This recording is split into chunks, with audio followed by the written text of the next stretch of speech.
This video is brought to you by Game Maker, the free, fast, and easy-to-use 2D game engine that helped power modern classics like Undertale, Hotline Miami, and Hyper Light Drifter. Starter templates, official asset bundles, and a wealth of tutorials are available to help bring your ideas to life. And you can export and share your game for free on all non-console platforms. But you don't have to take my word for it, I'm just some jerk. We have an actual bona fide game maker on hand. Oh shit, that's me. Yes, I've been using Game Maker for a long time. It's probably the most powerful and easiest to use engine for making 2D games out there, suitable for both amateurs and hardcore coders, and with all the Steam and console integration stuff for when you're ready to start monetizing your hobbies. I'm using it for my upcoming smash hit game, Starstruck Vagabond, which I assume will be a smash hit because Game Maker's that bloody great. Head on over to the Game Maker link in the description to begin your game development journey today.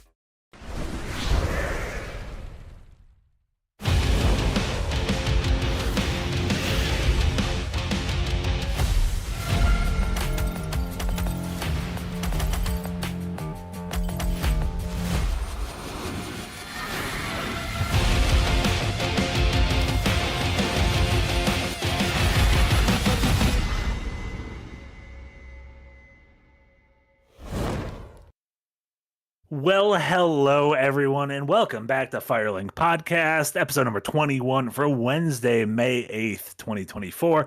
My name is Marty, as always, joined by Casey Wosu, producer Eric, and filling in for Nick this week, Frost. Thank you so much for being here. You know, this is a good episode to have you on, Frost. All episodes are good episodes to have you on because for a few reasons. One, obviously, our main topic is going to be talking about I don't even know how do we describe what Xbox did this week? Like a pulling out a gun and shooting yourself in the dick. What was it? I forgot. There was a meme that said that. It was like Sony could be owning right now, but they slipped on the Helldivers nonsense. But it's okay because Xbox is the 8-year champion of slamming your dick in the car door. I was like, you know what? Truly, yeah. just like that trophy does not leave their case. We're going to be talking about what Xbox did with their studios. We're going to be talking about Helldivers, of course. Everything from last week, which Sony has to be like, ooh, maybe we should have done this a few days later so everything would have got swept under the rug when Microsoft came through. And of course, yeah, we'll be talking about what we've been playing and what we've been watching, but we got to talk about Rat Beef because this has been a week. This has been a week for Rat Beef. This might have been the week in terms of Rat Beef. Like I was in my bed on like fucking Saturday, and I had like headphones in. And I was like, "Oh, this is crazy. What is happening?" I was just like curled up and being like, "This is cultural defining right now." We're doing Rat Beef at the end. Everyone, don't worry. Yeah, it's the finale, guys. Like it's also gonna be the end of Rat Beef. Yeah, like there won't be a Rat Beef 6. Is my guess. Unless something hiding a third child. You're right. Just bring it back whenever there's a new one. I don't know. It may have run its course. Like this seemed big enough to interject in all the video game talk. So like this is the finale, guys. I think we're done after. And now like the literal like record labels, like you guys, you're costing us like Sprite is angry at us. You've made Sprite and Warner Brothers angry, so we got to figure out what's going on right now. Rat Beef will never die. How are you guys doing? How are you guys feeling? Middle of May. This is interesting time gaming wise. This is an interesting time where like the prelude before the chaos of our summer game fest, with a lot of bad news coming in. But how are you guys feeling? I mean, we'll get, I guess, more into this with the proper topics, but like it is definitely putting a sour taste in my mouth, like in a way that very similarly last year when we were going into the VGAs, like all the industry news was like, all right, well, is Jeff going to at least address it? And the reason why he didn't do it is because like, yeah, it's gonna put a damper mood on the festivity that he's trying to throw, and like it's a little harder to be excited for the stuff that they want to sell to us when they keep screwing over the people who make it.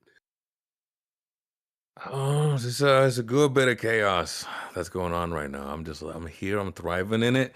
Triple A's doing a massive nosedive. Meanwhile, the indie hitters are coming through, and it's nice to just walk the streets and hear the discourse, hearing somebody going like, "Gaming sucks right now." I was like, "You've not played another Crab's Treasure. I know it. You only played COD, and like, oh, woe is me, woe is we. What comes next?" And it's just interesting to see the dialogue evolve. Like I used to say this too sometimes. Sometimes an indie dev would do a hot hit and I'd go, put this man on a AAA studio, right? Put this man on a AAA project. Now I'm like, uh-oh, I've become that Marvel fan that's like, wow, that's a really good actor. They should put him in a Marvel movie. Like, oh no. Oh man. I'm sorry.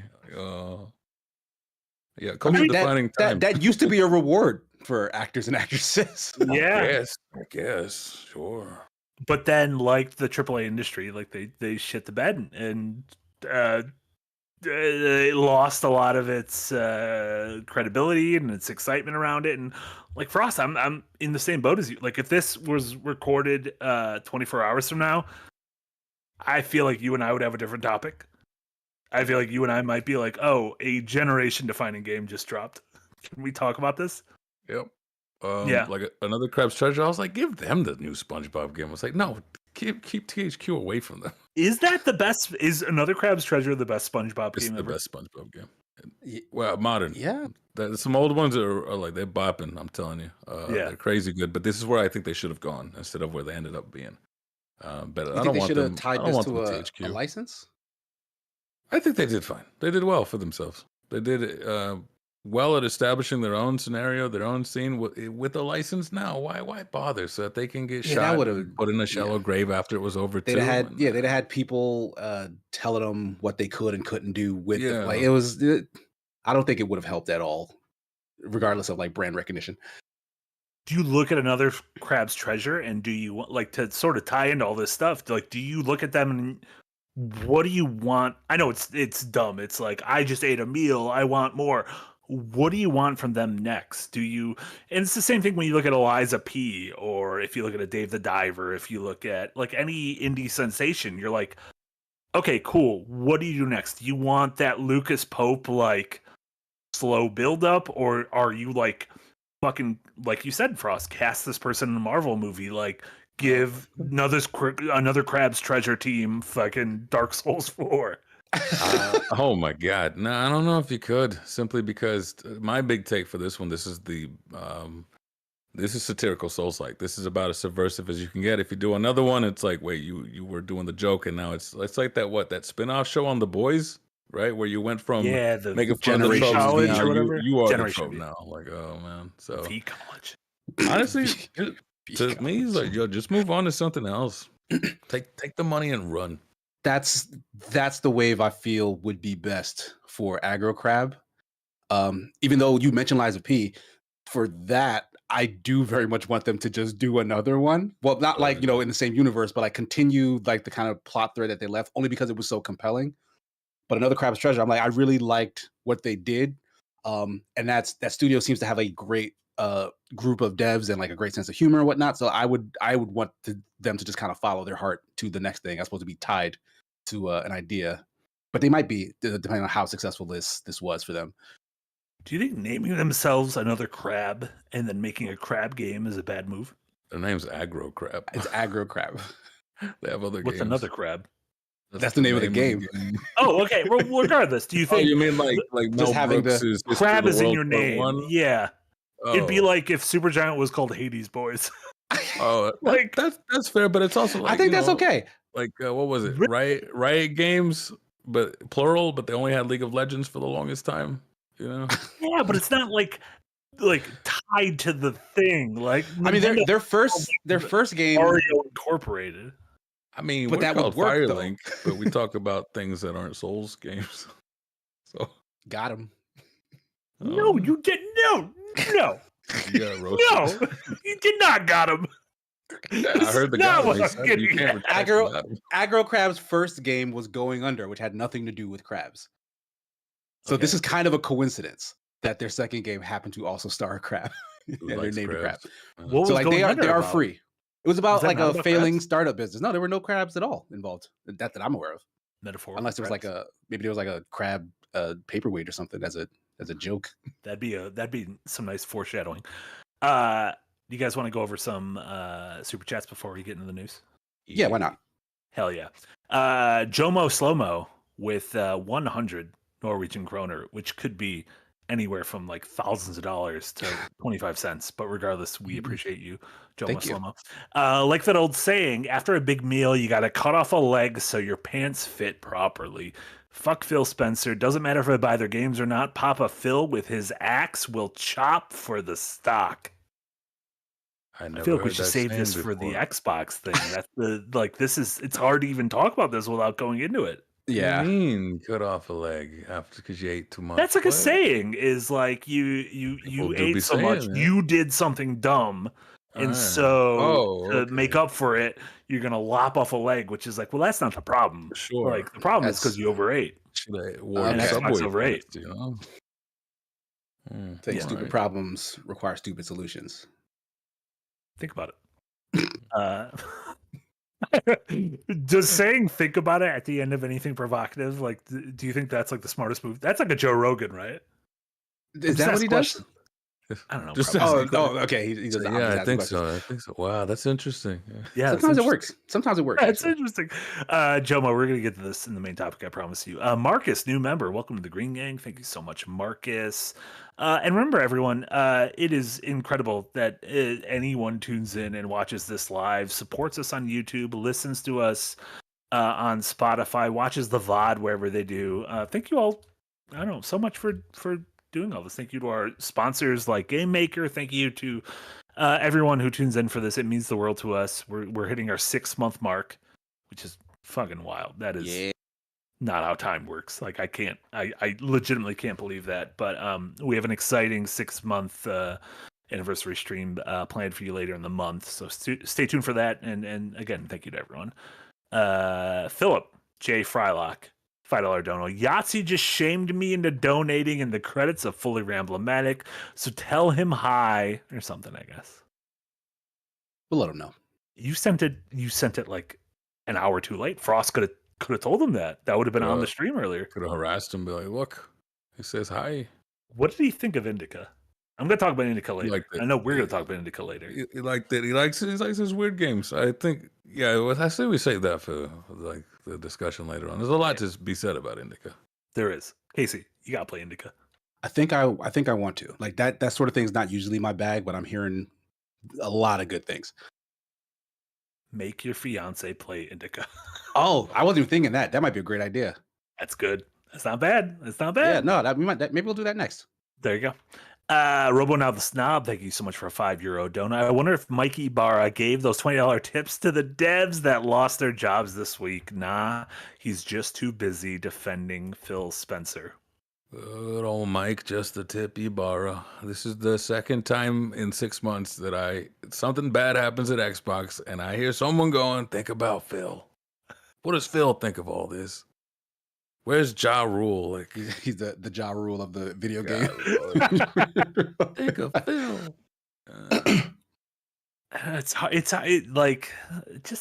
I don't know. I said this in a meeting earlier today, but it's like hard to, once you make a certain amount of money, it's like you're no longer like an actual human. You're like a different human.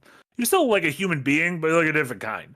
Like you don't understand like how much money it costs to fill your tank with gas or buy a basket of groceries or anything. You're just not allowed lower class sympathy anymore. You know, like at a certain, they say like once you make it, get out of your small bum town. You'll get robbed, you'll get shot, something like that, right? You're just not allowed lower class sympathy anymore, Phil. Or middle class for that matter. I kind of hope that we can revisit this conversation at some point in the future when Second Wind has made millions of dollars. I'm just like with my diamond grill, so that we as individuals can give the opposite perspective and just listen back to ourselves and be like, "Huh, I wonder if we still feel the same." My goal in life is to be like, I see you, I hear you, I'm feeling your pain. Let me finish counting my money, and then we can talk about all the lives we destroyed. Just my goal in life. $1 million I make, be like, you know what, Phil was on to something. I feel bad for Phil Spencer. I don't know. I think it'll make an interesting show. So everyone bookmark this. Come back 3, 5, 10, 15, or forever years Yeah, from however now long it takes. We'll be doing this until we die. when we've made it. Chaos Max with a $5 dono. Thank you so much. With all the bad stuff that's been going on, Nintendo just announced the Switch 2 is real. I'm going to pivot. I'm going to get into the news before we get back to the super chats. And I'm going to pivot the order of news. Let's start with something positive. Is this is this positive? Nintendo, in their yearly earnings call, stated that, hey, we have a event planned in June, and we are going to announce the rest of the slate for the year of Switch titles. However, we will not talk about the Switch successor. However, we will talk about the Switch successor in the next fiscal year, which lasts from now until March 31st, 2025. That came right before earlier today. We goofed about it earlier. They announced the Nintendo World Championships NES edition, which is like the NES remix games, if you remember that, but combined with Nintendo's iconic World Championship. Just a fun small game coming in July. Mostly this was interesting to me because Nintendo was like, we got one more fall left in us. Like, our numbers are crazy. We got one more year left in us, but yes, we are going to be talking about this thing. Did this mean anything to you? Did this sort of confirm theories you had? Like, Casey, we've been talking about this forever. Yeah, we have. It's a little disappointing that they're ostensibly pushing it back, because I was all but convinced that this holiday season we'd finally get the successor, because like the stuff that they've been releasing as of late on the Switch does not seem to run very well on the Switch, right? So they kind of need to get out of their own way and just release a new console. But Nintendo's gonna Nintendo. They still don't feel like they need to. They're still selling like crazy because everybody's still buying it. I don't know what else they plan to release on the Switch for like another year, because like it seems like we're getting dregs right now, and all of the new stuff that we've been waiting for a long time, like Metroid Prime 4, or a big new Pokemon that maybe tries to incorporate more of the open world stuff that they've started playing around with. That stuff needs new hardware. So like, what are they going to fill this additional year with? Like, I don't know. Wasn't it you, Marty, who said last year Nintendo was putting out those like in-betweener games that like, we don't want you to hard commit to this, but you need something as we get on to the next thing? It's really fortunate for us. You and I haven't worked together for that long, because I've been saying that for several years. Oh, okay. Never mind then. So yes, I did say it last Tears year. of the Kingdom too. Like, Casey will know I said it 2 years ago. Other people know I said it several years ago. all right. With all of my being, I think my answer is Metroid Prime 4 is their big game this fall. And I think Metroid is a game that works on a large install base. That is not a launch title. That's not a system seller.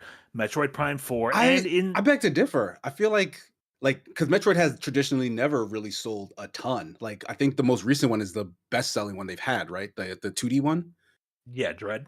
Yeah, but like Prime, was that like a big hit? No, and that's why right? they need that's why they need it to be on Switch and not the Switch 2 game. Switch 2 is what they're being like, we got Donkey Kong, we got Mario, we got Animal Crossing, we got Kart, and we got Smash. What Like, we get until then? Smash has Father, never been a Son, launch game. Holy though. Ghost, the big monkey in the tree, His uncle. and the fight in the parking lot. Smash has never been a launch game though. Like, so I don't see that as a thing. Like, Prime is the only one that makes sense, because like that's when you're going to get the most people interested in just trying whatever. Like, if they have a big new thing and it's Prime and people are hearing about it and they just bought the brand new console, then Prime might be the thing they check out to get eyes on it. Like, I don't know if people care about Metroid that much, in all honesty. Like, that big ass install base, I don't know what that's going to do. That's why this late in the game, I feel like we agree, but we just are. To me, I'm like, well, clearly they'll put it on the big one, and you're like, well, clearly they'll put it on the new one. And so I feel like that's where we're at right now. I also Yeah, think they'll yeah. finally be like, hey, remember those Zelda games from 20 years ago? We got mean, them. Remember yeah. Cartoon and Angry Link? He's Yeah. back. If we're being, I just want to see what Mario gets up to on new tech. That's it. You know? It brings me back every time. Mario Odyssey, I was like, oh, that looks insane. Yeah. Beforehand, Yeah, that was a Mario as a good game. cat, sure, Scuttlebutt was Mario and DK. They're back. Like, they're together. This isn't a Mario and a DK. This is a Mario and DK game. It's not a Mario and a DK game. Like, the two wasn't of them are that fucking around. the little lemmings like? Yeah, and that was the lowest selling Switch exclusive ever. Good. It should have been. That was a mean okey doke. But that's not what I'm talking about. I'm talking about 3D. I'm talking about like Mario having. How would that work? Like those games aren't very well, I mean, I guess Mario 64 and Donkey Kong 64 were kind of similar, but and like like Mario World and Donkey Kong Country, like those were 2D. Those feel different. I don't know. They do feel different. Like they're both platformers, yes. Having a whole like island nation. Because I think he's great. Like he has got a Donkey Kong Country. Yeah. Like maybe he's just named after the country. Does it belong to him? I don't know Donkey Kong lore. Imagine he's named after the country. What does that mean? What if Donkey Kong is like Black Panther, where you pass on the helm of Kong? Oh, that kind of makes sense because wasn't Cranky Kong like the original Donkey Kong or something?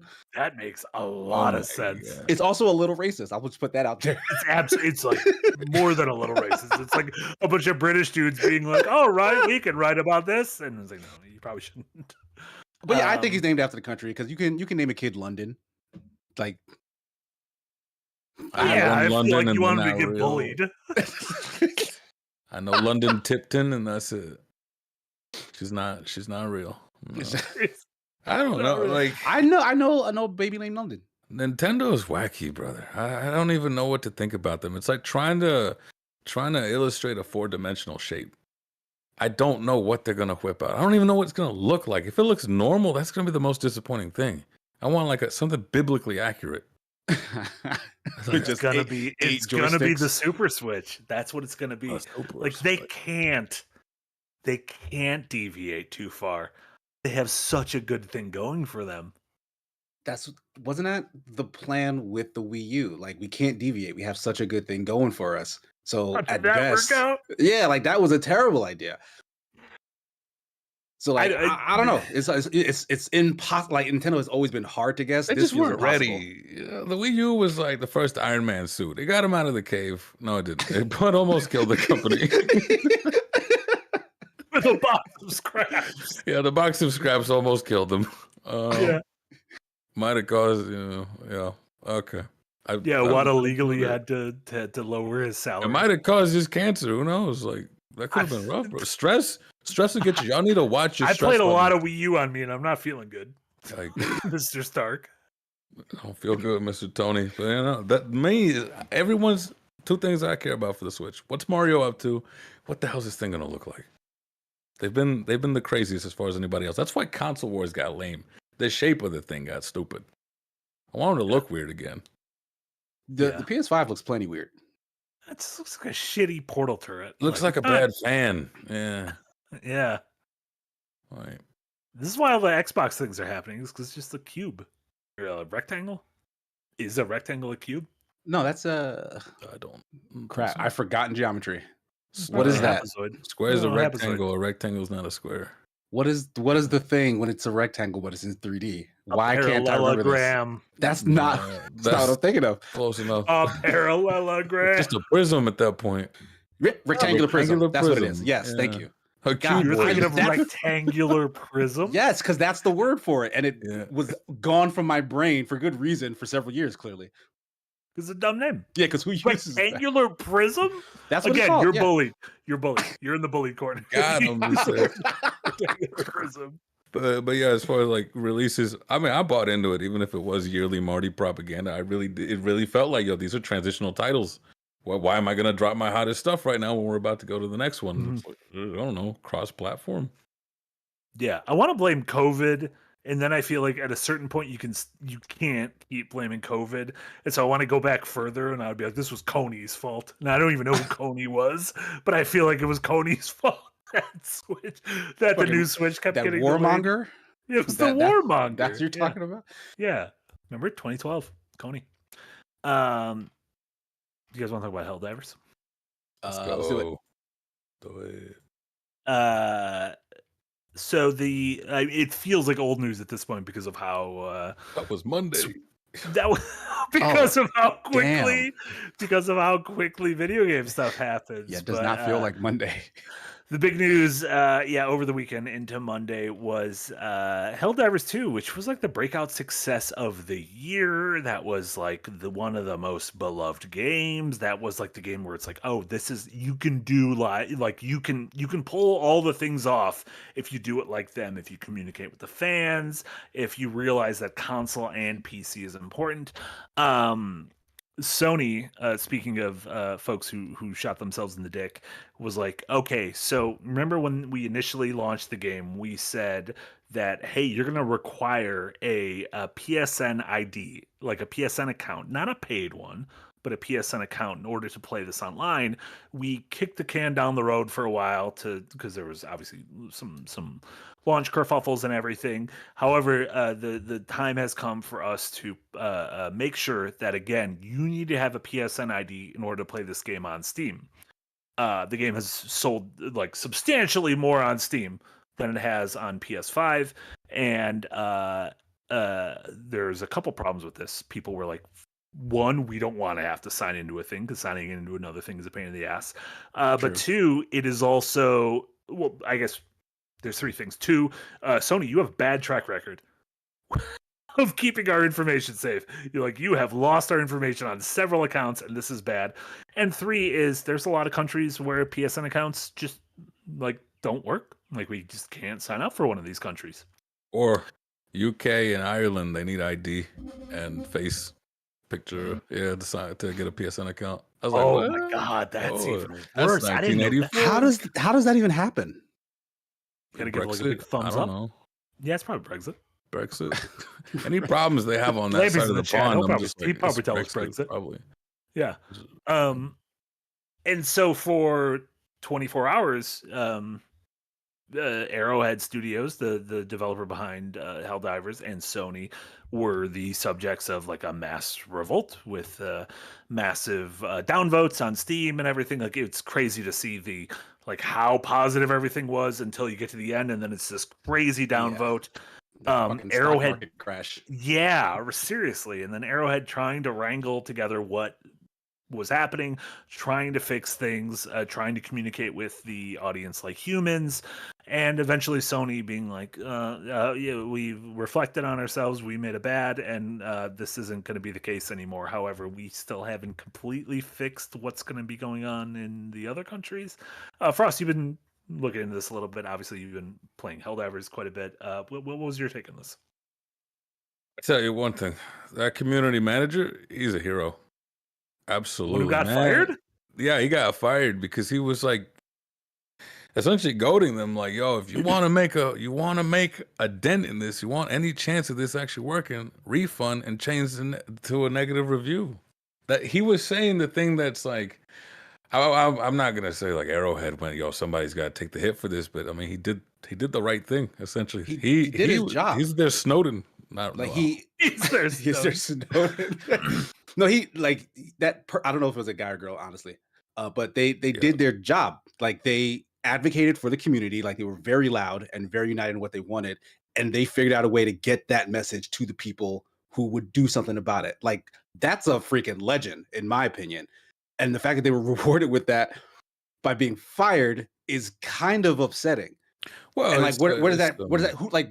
Is that Arrowhead's decision, or was that like Sony, who owns them, was like, get rid of that person and that's how we'll resolve this? Because like, someone needs to bleed for Sony to actually do a good deed.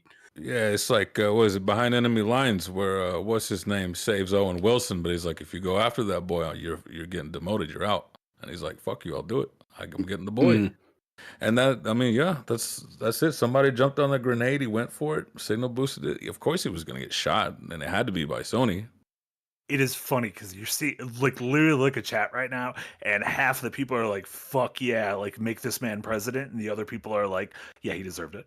It's because He we live. deserved we it. He live was in a- rude to the customer. He did things we don't know about. And so that's like the complicated nature Oh my of goodness, all yeah. these Yeah, things. your community is very rarely a monolith. Like you're gonna do something to try to please some people, and it's gonna make the other half upset. Like you cannot please everybody.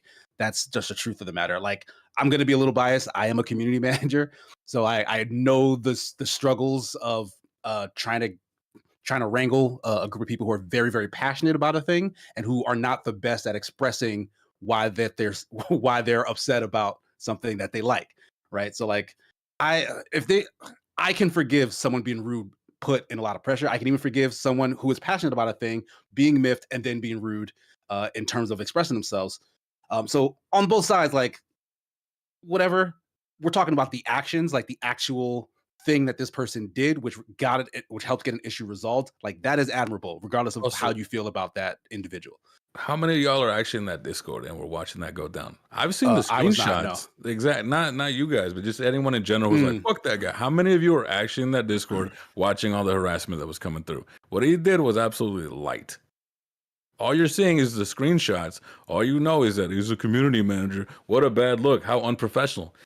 Some live service games have community managers that are allowed to clap back on you. Simple as that. They don't suffer Yeah. fools, and they're like here, if you say stupid shit, like really stupid stuff, we just ban you. We don't care to Yeah, convince you. We don't care to make you play nice. Get out of my Yeah, folks face. around here should know. Like we don't play that that's- bullshit over here. I worked in bars that were the same way, where it's like, oh well, he's a heavy tipper. It doesn't matter. He's a fucking asshole. Get him out here. Like that doesn't. that's you can do the that. rules we Yeah. live by around these parts.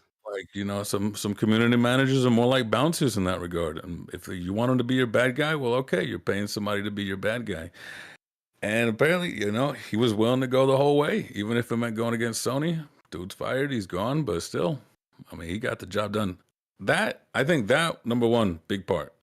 Three big parts. Him, two, or her. Two, the Steam thing. That was so stupid. I don't know why they allowed them to sell the game to countries that wouldn't be able to play it without PSN. That was a huge Especially oversight. knowing that this was a thing. Like this wasn't like we were blindsided by this. This is in our plan. In a few months down the road, we're going to be doing this.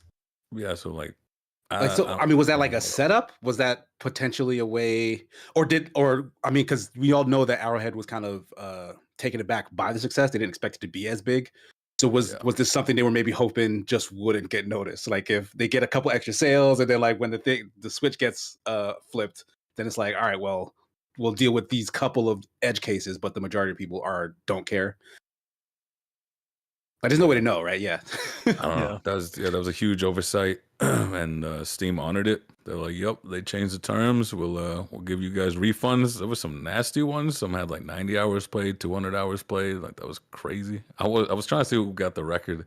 Also, some of you guys have problems. I think I saw a 400-hour one. Like, game's been out like 3 months. Yeah. And then the other big one is Pirate Software. I don't know if you guys know him. Big streamer. He's one of the bigger ones right now. It's essentially the morning radio for coders and software developers, and he gets a lot of game industry stuff going through as well. He was a huge supporter for this game, huge supporter. And when that went through, he's like, "Nope, I'm refunding this. I'm changing the review," and he stated clearly why he didn't like it. PSN has a horrible track record with security, and he's like, I bought this on PC. I'm playing this on PC, and it was big old schmovement there. Yeah, Thor, Pirate Software. He's like a professional hacker and a dev and all this other stuff. Oh, nice. And he's got great hair. He's got great hair. Yeah, look, he's right there. He's got he runs a He's Ferris. holding he's got wonderful massive mushrooms in his hands. Yeah, that is the largest mushroom I've ever seen. He's got he runs like a ferret sanctuary. Cool dude. Okay. I like what I'm hearing. Yeah. Let me click just to hear more. Where do you think this leaves? I want to know three things. After this weekend, do you think the community should be more positive, less positive in this game? Do you think they should feel better or worse about it? And I'm going to ask the same question about Arrowhead, and I'm going to ask the same question about Sony. So, community-wise, how do you guys think the community should feel after how everything was handled this weekend? I mean, they shouldn't be so quick to like, yay, they did it. Like they said they're gonna do it. Let them follow through, and then you can have your review back. Number one, and then Number two on that. Your the way you take it's gonna be as much as saying like, how do you feel about cheaters? You know, people who cheat on their girlfriends, significant others, and stuff like that, right? Some people are like, no, I could never date a cheater because I could never trust them in that way. And others are like, yeah, mistakes happen, you know. So That's me true. though, Yeah. I'm not. You're not getting me, son. It's overall, it's It won't happen to me. nah. To You me, cheated it's on the like other guy. you were It having wouldn't a cheat on good me. time. We're having a good time. You did some fuckery and you fixed it. So like you're 10% worse than where you were before with me. Because I'm not gonna forget that. So that's where I am there. No, that's a really good point. I'm a little more forgiving on that front because I do feel like this was largely a decision from an outside party. Like it's Sony who was their overarching boss that was mandating this. And yes, they knew it was a thing that was supposed to come, but like again, like I don't think that they were prepared for this level of how bad this would be if it was implemented after the launch to the number of people who would be affected by it. But I personally do think they should kind of celebrate a victory in the sense that it's not a thing very many communities can do, which is get on a single accord, push for a change that is very bad for the group of customers or consumers or whatever, or gamers, whatever you want to call them, and then get that overturned. Like this was a bad product decision for the people who pay for a game, and they pressured them enough as a collective group to get that overturned. Like I know Frost said like they haven't necessarily done it yet. They just kind of said that they'll maybe stall on it. But it'll just happen again should they try to down the road be like, all right, now we're going to do the PSN thing. Like if those people are still playing, they're going to still be upset at this requirement. So like I think it is a victory that they should be happy about.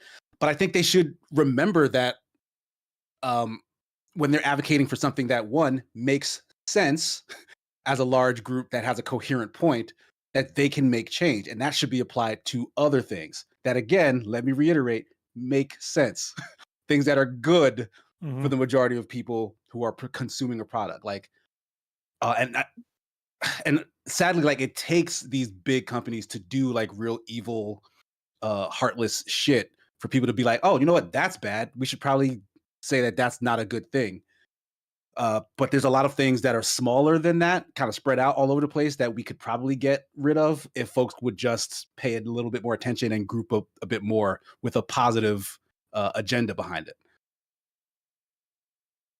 Yeah, and it's gonna be interesting to see if Sony learned anything from this. They have we know that their trajectory with live service games has been strange lately. They were like, we're going to be all in for this. And then a bunch of things kind of quietly got canceled, stuff like the Last of Us multiplayer game. And so we don't know how all in they are for this. And who knows, maybe the success of Helldivers will make them be like, oh, we need to triple down into this and go back into it. But yeah, we know the next thing they're launching on the PC scape is going to be Ghost of Tsushima, which does have an online component. And they said single player will not need a PSN account, but the online will.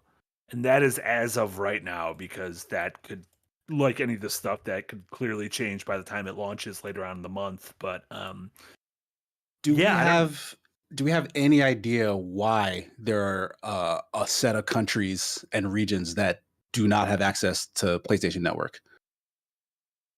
Like, is that a failing on Sony's side? Is it something on like the country side? Like, is their currency bad? Like what? Yeah, the currency or verification thing. I honestly don't know. That's a great question. Yeah, because like it's crazy for them to go, we want your information unless you're poor. Yeah, and I'd be wondering if it mentioned like does Uplay or is Origin still a thing? I'm just wondering if all of those services, Xbox, like to sign. Oh yeah, into, do they like, have similar CFPs, limitations here and there? Right. Yeah, or is that is it a Nuvo thing? Legal reasons, taxes? There's just a lot of words. Yeah, stocks, bonds, buy low, sell high. Yeah, I don't know. That's whenever I try to fix things, I usually say those things. But yeah, this is gonna be a story we follow for quite some time, trying to figure out the whys and the ramifications of it. which does tie into what our main topic is going to be. But before we get there, we have a couple of super chats to go through before we get to our Xbox topic. Lampy with a £4.99 dono. Thank you so much, Lampy. The in memoriam section of the G Off show. Check out the people I know, guys. Will be just 2 hours long this year if you lists all the people laid off. I mean, and we are a quarter through the year. No, a little more, a third, a healthy third through the year. We're not halfway through. Yeah, almost there. How is Xbox going to handle? We're not there yet. How are they going to handle this summer showcase? Pizza party. Just a pizza party? I mean, honestly, the quickest way to let me forgive you is if you feed me. So, General's better. It'd be like vouchers that you QR scan through your screen, so everyone gets pizza. Honestly, it might be the best way. SVS Guru with a €5 dono. Let's tar and feather Phil Spencer. That seems slightly excessive. Cold tar. Cold tar? Yeah, because to tar and feather someone, that stuff was getting really hot. So that's like it's gonna rip off your skin. So this is like cold tar. Okay, so it's more of like an embarrassment as opposed to we're gonna instead of actually like you like Nickelodeon slime them is what you're you're the slime. We should absolutely bring back Nickelodeon sliming. That would be really good, actually. Alex Armstrong with a $5 dono. Thank you so much, Alex. It's not just Sony and Microsoft that are in deep poop. EA is trying to support AI tool usage for its developers. Imagine AI being credited as a developer. To be fair, that was Andrew Wilson. Is that his name? Andrew Wilson? That's the president. Yeah, the EA guy. I know he was at one point. I don't know if that changed. I'm pretty sure it's Andrew Wilson. I meant of America. The president of America? Andrew Wilson was he not? I don't. No, you're thinking of Woodrow Wilson. Oh, yeah, Andrew Jackson. Oops. Andrew. CEO of Electronic Arts, Andrew Wilson. Oh, okay, that's Andrew right, the Wilson. Battlefield thing.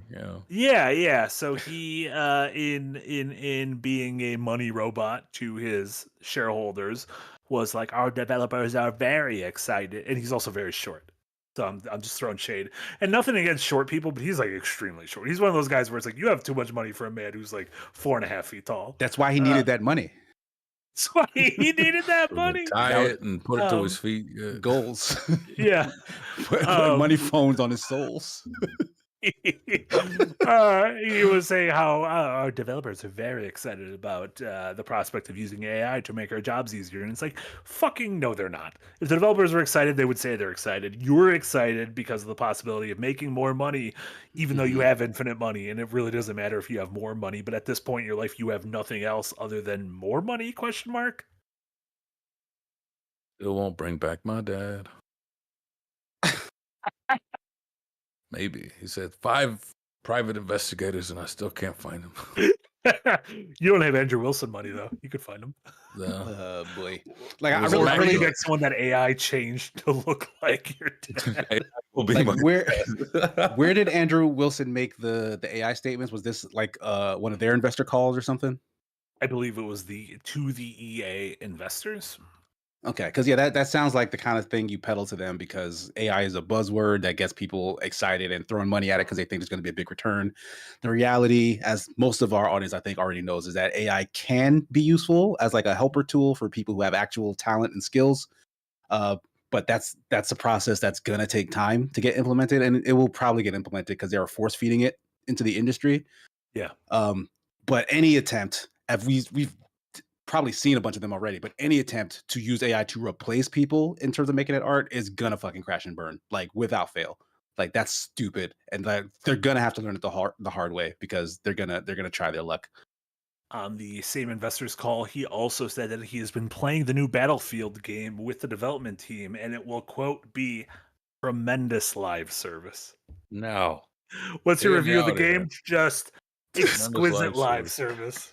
Check out product. Now, Battlefield's kind of like FIFA in that sense of like, why hasn't this been live service now? Just add new maps, new guns, right? It's been a while since we've gotten a new engine. that was always a selling point for new Battlefield games. We've improved the Frostbite engine. We've improved it more. I'm like, I don't think you're doing anything with it, but at this point, just feed more content into it. Battlefield, Call of Duty, FIFA, like those could kind of go the way of live service. Yeah, it makes sense. Like those lend themselves to just an ongoing, persistent thing because it's a reoccurring loop of gameplay, right? You don't necessarily need like a definite end to what's happening. So like, yeah, it works. But that is a funny acronym. I mean, not acronym. Adjective. Tremendous live service. Just tremendous. Maddie D with $5. Thank you so much, Maddie D. Public companies buy IP, not staff. Par for the course. Easy to see coming. I mean, yeah, that's what we'll be talking about very soon with Xbox. It seems like it's got excited to buy things, and then you got everything at home, and you're like, ooh, we actually don't know what to do with all this. Like, how do we manage this? Which is deeply depressing. Zanzibar, thank you so much for the donor. Here's a tip about $9.17 USD, just like the Norwegian kroner guy. Now you know. Have some fun with the podcast. Look at that. We're learning how money works. Thank you. I love being educated. Do you ever trade money? Are you ever like, I'm gonna go deep into the yen just to see if I can make a little bit on the backside? No, is that a thing people do? Like they just I was considering trade currencies during Brexit. Their sterling dropped a little bit. I mean, because I'm going to Japan in the fall, and like the dollar is crazy strong right now. I've been thinking of like, do I put down like 1,000 or two and try to grab some of it right now? Will this help me the longer, or do I wait? And now I'm feeling the pull of the gambling addict. Do exchange rates like fluctuate that crazily? Like are they up and down? Yeah, I had no idea. It could be way different if I do it now compared to if I do it in October when I get there. Interesting. I had no idea. Yeah, it's been Yen Corner. That's a new that's a new side of the podcast we're thinking about. The backdoor pilot for a new segment. If top 5 list, I only made one of them and I got bored of it. Rat beef might be coming to an end, so we need something else. So it might be Yen Corner where we just talk about how strong the yen is. This is the money I traded in. Look how much I've lost. Yeah. Please super chat. I'm so down, but I'm holding. Okay, folks are saying that's 4x. I had no idea what that meant. But that makes foreign exchange. You thought it was super horny? I thought it like this is 3x is normal horny. 4x is no, like I thought it was just some other level of stock market trading, like penny stock. Like I don't know what the fuck that means versus regular stocks, but like it's a thing I've heard. Stock. Penny stock is just tiny. It's cheap. Yeah, it means nothing to me. I have no vested interest in anything stock market related. Fair enough. 4x is also those genre of games. I was like, the strategy game? What so I'm doubly uninterested in game. People are like, you got to play this. And I'm like, this seems like a lot. I don't think I can handle this. Yeah, I got to. This is the most game. August with a $10 dono. Thank you so much, August. With the Microsoft layoffs, any chance Lena Khan is making plans to file another suit against this company? Ooh. Like the head of the FTC? Yeah, I mean, I don't like. Can you do that afterwards? Yeah, I don't know what grounds. All right, they lost the first case, right?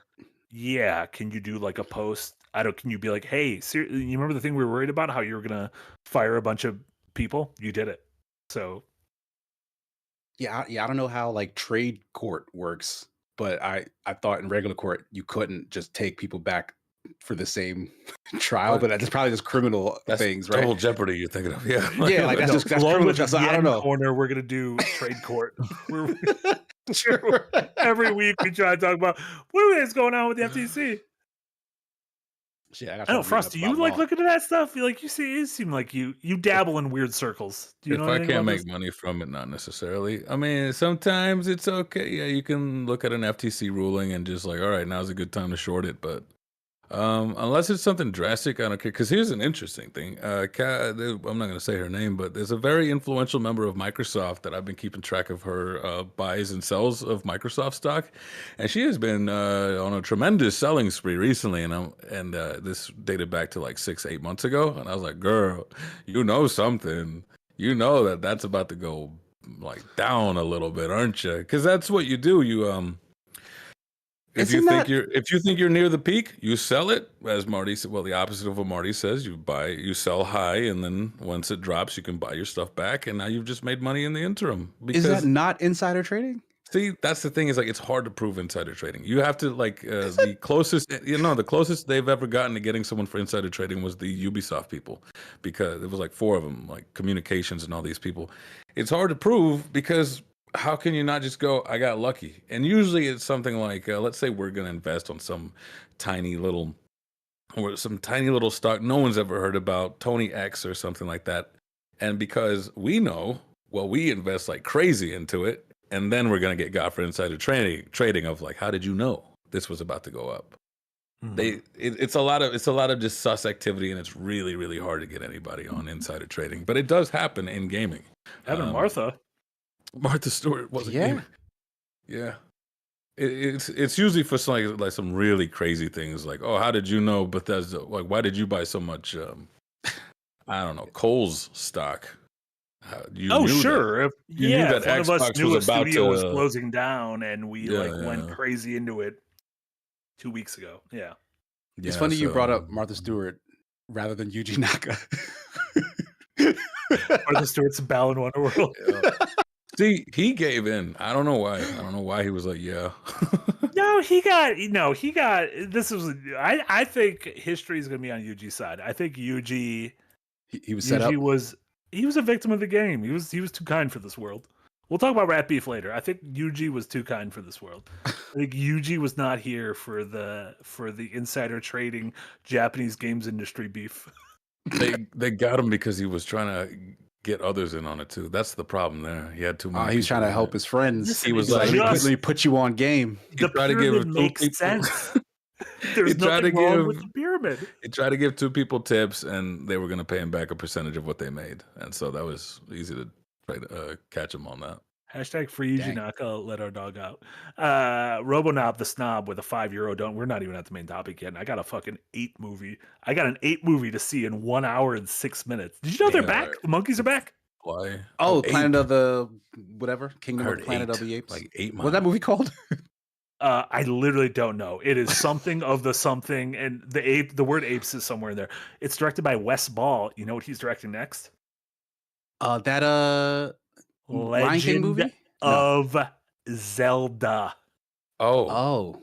That's why I'm doing this. I'm going for research. Yeah. I mean, I've liked the recent Planet of the Apes movies, though. No, this is his first one. This is his first. This is first one. Darren, though, said, quote, doesn't look as good as the old ones, but isn't bad. I saw. That's fine. I saw apes. Yeah, it's apes all the way down. So I'm excited. Kingdom. That's a stupid title. That's a dumb title. Kingdom of the Planet of the Apes. Yeah. Yep. Yeah, but I'm gonna watch the whole time and be like, could these apes be Gorons? And I'm just gonna be like, noodling in my head. Be like, what if these apes are Gorons? Who did I say should be a Goron? Cena. John Cena. John Cena. John Cena should be the main Goron. Yeah.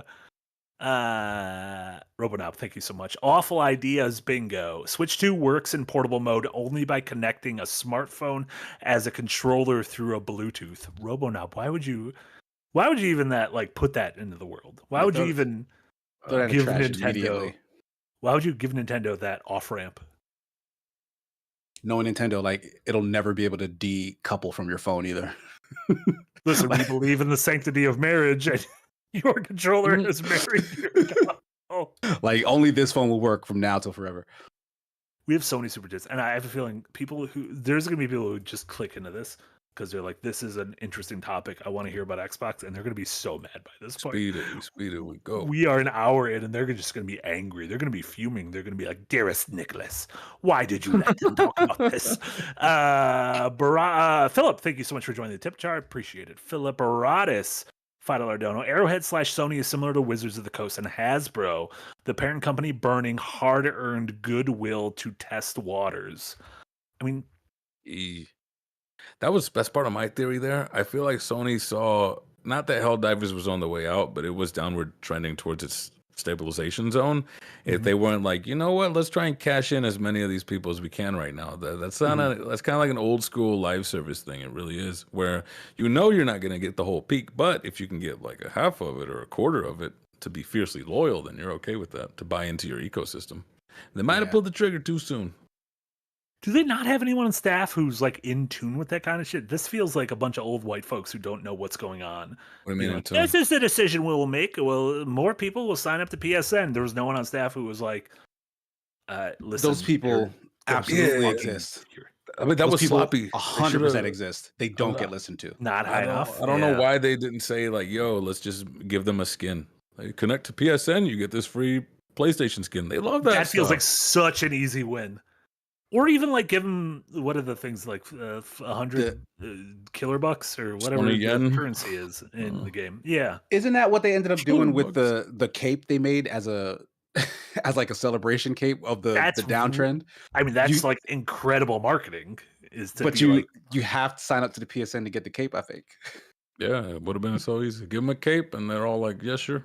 The cape that looks like the downward reviews Steam. Plus the upwards. That's a really smart thing, by the way. That was great. Matty D with a $5 dono. Thank you so much. I went back and binged Ross's Game Dungeon after his appearance, and wow, game publishers have been evil for at least 10 years running now. Matty, it's been a lot longer than 10 years. How long have games existed? Because what's I don't know what's the deal. What is Ross's Game Dungeon? I know Ross. He was on the podcast. What is Ross's Game Dungeon? What's going on there? Well, he's always been like a pro-consumer advocate. Those are all like, look how they treat these games. There was the Dead Game News, I believe. Gotcha. Yeah, he's been at it for a while. Yeah, they've been shitty for a long time. It's just now we can all communicate with each other. So it's not just like being mad at home. It is, we can all be mad together, and together we form a fist. So there you go. Eric, thanks so much for the dono. Talking about hacks, there's an unofficial Spider-Man 2 port for the PC from a previous leak. They just released a new version for it. Eric, are you trying to get us shut down? Is this an Insomniac leak? Eric, we're going to go to fucking jail. Yuri Lowenthal will save me. No, he's going to buy Lowenthal, sell Highenthal, and we're going to be fucked. Did that work? Buy Lowenthal, sell Highenthal? No. We keep going. We roll.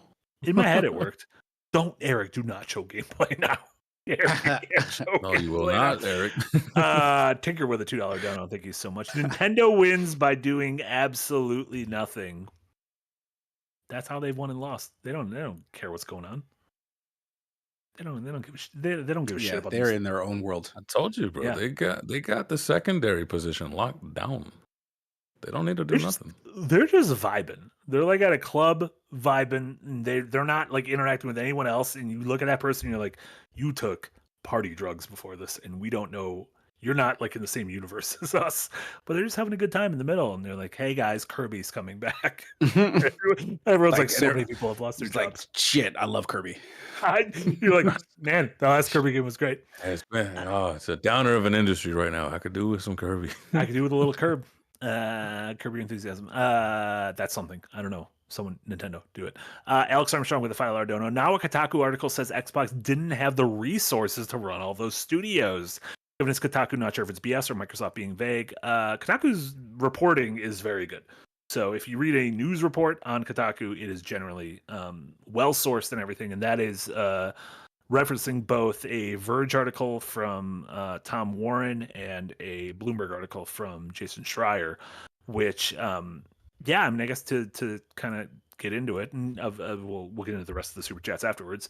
The big Microsoft news this week was that to most of us, literally out of nowhere, they shut down multiple studios, including Tango Gameworks, who were responsible for Ghostwire Tokyo and most recently Hi-Fi Rush, Arcane Austin, who last year made Redfall, but previous to that made Prey, and then two kind of more support studios in Alpha Dog, which was closed, and then a Madison, Wisconsin-based studio called Roundhouse, which has been sort of shuttered but absorbed into ZeniMax Online. And that came out of nowhere, and the reports that have came out afterwards have said that Microsoft kind of felt like, oh, well, we have all these studios now, but we didn't feel like we had enough leadership looking over them, and so we wanted to consolidate so that the teams can focus on fewer higher profile targets and games and everything. And then another report earlier today said that Tango was in the process of pitching and hiring up for a Hi-Fi Rush 2, while Arcane Austin was in the process of pitching and hiring up for an immersive sim, which may or may not have been Dishonored 3. Was it Austin doing that, or was it was like the so Arcane Leon proper is the core team, and they are making Blade.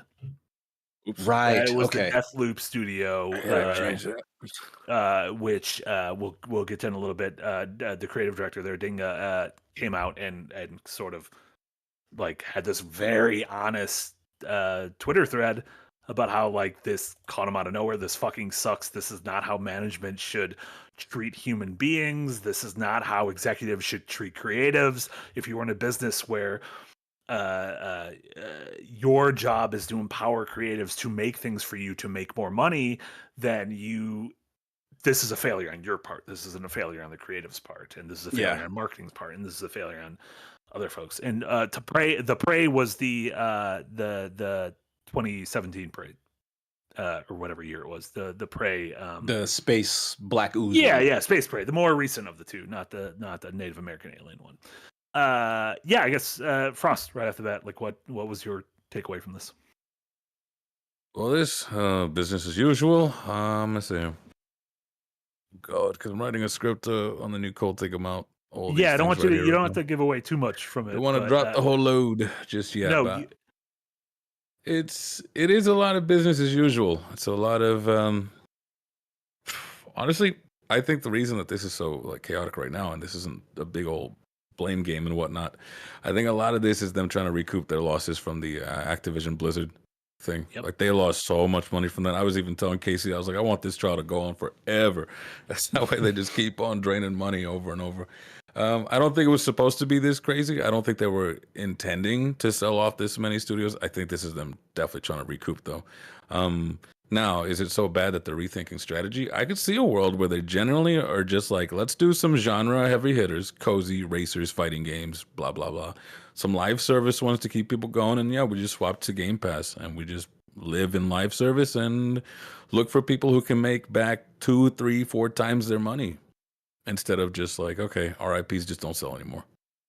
So it's business as usual, I see. I mean, my optimism is, it's like a farm, right? If the cows aren't putting out enough milk, you're gonna sell the cow to try and make it come back and also cut some costs. Eventually, you run. They did not sell. Well, sell, butcher, whatever you want to call it, because if you kill a cow, that's one less cow to feed. So that's a smaller cost. You're either gaining money or you're cutting costs. Is how you make money. That's very CEO math for you. And so, eventually, though, you run out of cows, right? Yeah, it's like this one cow I have left has to make super milk now. Yeah. I'm gonna pump it full of steroids, and it's gonna be Call of Duty. It's gonna have all these lumps. Cow of Duty, and it's just Call of Duty, and it's gonna be on Game Pass. Go and play with me. So, yeah. Considering their biggest stockholders for Microsoft are Vanguard, I could see a world where it is just live service games. Yeah. I'm a little conflicted in terms of what's going on here because I've said before, and I feel like we've all said before that there are too many games out in the industry, and that does create a situation where something is going to need to give. Because like we can't buy all the games that come out. Like there's like even we as reviewers who get a lot of these games for free, we can't even play all the games that come out. Yeah, we have a whole team, and we cannot cover all of them. We're still like, man, things are slipping through the cracks because we just don't have the bodies to play them and talk about Right. them. And that is a thing that trickles back up to the companies who are releasing all this stuff. At some point, certain things are gonna get squeezed out. And that sucks because some of this stuff is good stuff, but then those devs close. Like, or some of that stuff is okay stuff that has the potential to be much better stuff down the road, but they don't get that chance because everything is just so saturated right now. So we were always gonna see a shrink.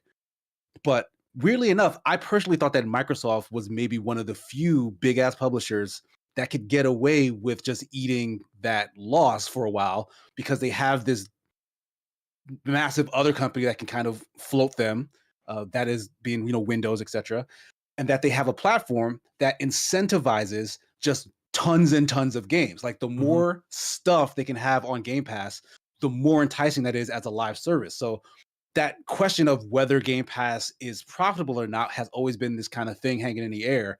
And it seems like if it was doing well at some point, like maybe in more recent years, it's not anymore. And who knows what the reason for that is? Like, have they started to stall in terms of like the game, like the games that they're putting out on it? We know that them failing to release quality first party stuff has had a big impact on just morale in terms of like people's enthusiasm for the brand. But the fact that one of the few actually good first party things that was available on Game Pass was a surprise hit, critical darling, by their own metrics apparently was successful. Like it beat any projections that they had for what they were going to make back on it. Like the game is a success. They still close that studio, meaning that we're just not going to get another one of that actual good thing that they experienced. Like that just feels like, what the hell are they doing over there? And I've been a big fan of Xbox because of how consumer focused that they've been. But this just seems like no matter what they've been trying to do, it isn't working. And whether that's the consumer's fault because no one is buying because of Sony's, their quality is kind of overshadowing Microsoft's consumer efforts and service-based services. But My favorite. but like either way, like what they're doing is not working, and that's forcing them to get a little bit more shady. Like they're gonna have to like now become big corporate overlord because that's what's working for everybody else. Like Sony and Nintendo don't give a crap about their customers for the most part. They make what they want to make and it sells gangbusters. And Microsoft trying to be the good guy has not worked. Like good guys apparently do finish last in terms of video games. And so now they got to start to get grimy, which sucks. I said this in a call we had earlier today, but to me, the reason Nintendo almost seems exempt from this is because they're like the devil, is because like Nintendo doesn't lie to you. They're like, we're not a huge fan of our customers. A lot of our things are anti-customer. When we release a first-party game, we are never going to lower it in price. And you remember that game you bought when you were a child? You will pay the exact same price for it again because we just don't care about any of that. And next year we will sell you a new console and hopefully you will buy it. And thank you very much. This was Miyamoto-san on this tweet. Whereas like Microsoft, like one of their whole things was they were humans. They were personable. We wear jeans and we have a tattered shirt of a franchise you love and we wear a sport coat above it. And we're going to tell you how things are. And I'm not saying these people aren't human beings, but at the same time, like, why should we trust anything they say now? When so many of them went on record saying, oh no, Hi-Fi Rush was like an unmitigated success. We visited Japan. We visited Tango. Yes, Shinji Mikami left the studio, but like they're in good hands right now. We trust where they're going. I don't know. Why should I trust any of that? Look, what says that Hellblade is coming out in 2 weeks? Hellblade is a game I'm fucking excited for because the first Hellblade is really good. I just replayed it. The second one looks great. That's coming out in 2 weeks. They've done no marketing for it other than today. They were like, here's an image. Yeah, like what a lazy freaking That's the marketing budget, brother. That honestly upset me. I'm watching NBA playoffs every night. Put it in there. Get the normies to be like, look, they got a knife and they're fighting monsters. Like, the normies love knives and monsters. Just have a big thing that says our God of War. Just tell the normies it's our God of War. It's and like they'll God buy of War, but psychosis. You know? But what says they're not going to do the same thing to Ninja Theory? If I was working at Double Fine, if I was working at Obsidian, if I was working at In Exile, one of their Compulsion, one of their smaller studios, why would I feel good about going to work in the morning tomorrow? Ninja Why would I Theory's not safe. be worried? They're fine because when they walk in to fire everyone, they're already gone.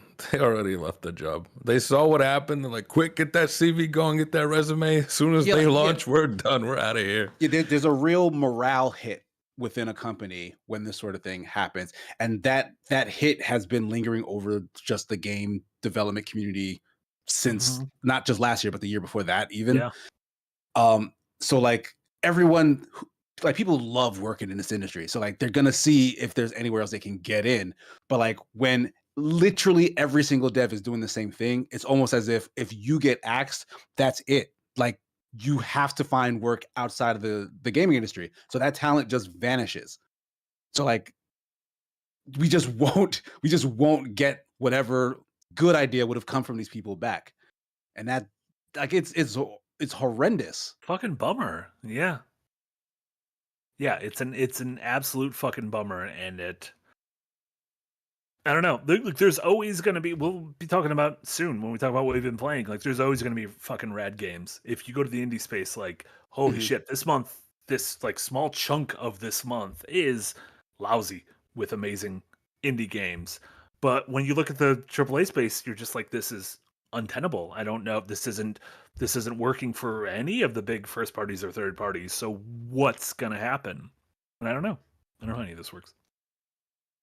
I see a bunch of people scoffing at the idea of Microsoft being the good guy. Like, I'm not saying that the billion-dollar corporation were the good guys. I'm saying they put off a good guy persona. Like Phil Spencer was this friendly face who was of the people, and like it garnered a lot of sympathy towards him in particular, and then by extension the Xbox brand. So like they were playing the role of the good guy, especially when you juxtapose that with how Nintendo and Sony kind of fare in terms of like their consumer base.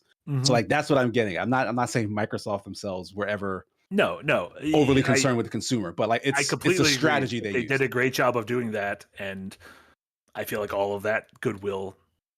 Yeah, like like me personally, like because like I was a fan of that. Like even knowing that it's a front, it's a gimmick. Like it didn't change the fact that the strategies they were using were good for consumers. So even if you're faking it to my face, like this is still a good deal. Like I'm gonna take it. That's a good thing. I'm not immune to propaganda. Right? Like if it's good propaganda, then yes, give it to me. Man walks in with golden suits, golden shoes. Those tattered jeans are his secretaries. They're not his. What was it? Somebody, I forgot who it was. They were showing Phil's hours played this year. He's got like 400 hours or something. I was like, yeah, he hired. It was like 900 something. That's his golf caddy. He's like, there you go. Keep that running. Running. But after this, like I myself feel like that doesn't do enough anymore, right? Like they can't hide behind that idea that they're for the consumer, because like even though like this is something we've been seeing a lot of, like it's hurting devs. It's not necessarily hurting the consumer directly. Like most consumers may not ever even hear this news, but for something like Tango and Hi-Fi Rush, like that was the one hit for Xbox and however long. Like that feels like it's a direct affront to the fans, to the gamers, the people who actually like that brand and like when they make good games. Like that's the one you choose to axe. And for the longest time, Xbox has been like, we need to get a foot into Japan. Like we need the Japanese game market to like understand that we give a shit about them. And they did some things with Game Pass, with having the Yakuza series and the Persona series come to it. But like Tango felt like, oh, you have a Japanese game studio started by a legend of the Japanese games industry. Like this is something to build upon. And to shutter that feels, especially God, in the wake of spending $70 billion on fucking Call of Duty and Diablo, like it's just fucking gross. It's a total just cultural gut punch, it feels like. Yeah, Like, that's a good way to put it. like yeah, for the Xbox community, like that hurts to be like they don't have enough faith in this kind of shining beacon of innovation and just gameplay, right? Like Yeah. just what a fun ass game and world that we got introduced to. And as an Xbox fan, like that's the system I prefer to play on. Like it's a little feather in the cap when you're talking about like what there is to offer on the platform, and it's just like, all right, well, that's it. It's done And now. you Like look that at it and you're like, sucks. man, if you guys made a second one, imagine how cool that would be. Like Exactly. we always talk about how a developer, like, man, their first thing is like a hot beat and then they make a hot song out of it. Like, and never giving them the chance to do that. And not even divesting them to You have to let letting them them go on stay their own, together. right? Yeah. That yeah, it's Sucks. upsetting. Yeah, it really does Yeah. suck. It really sucks.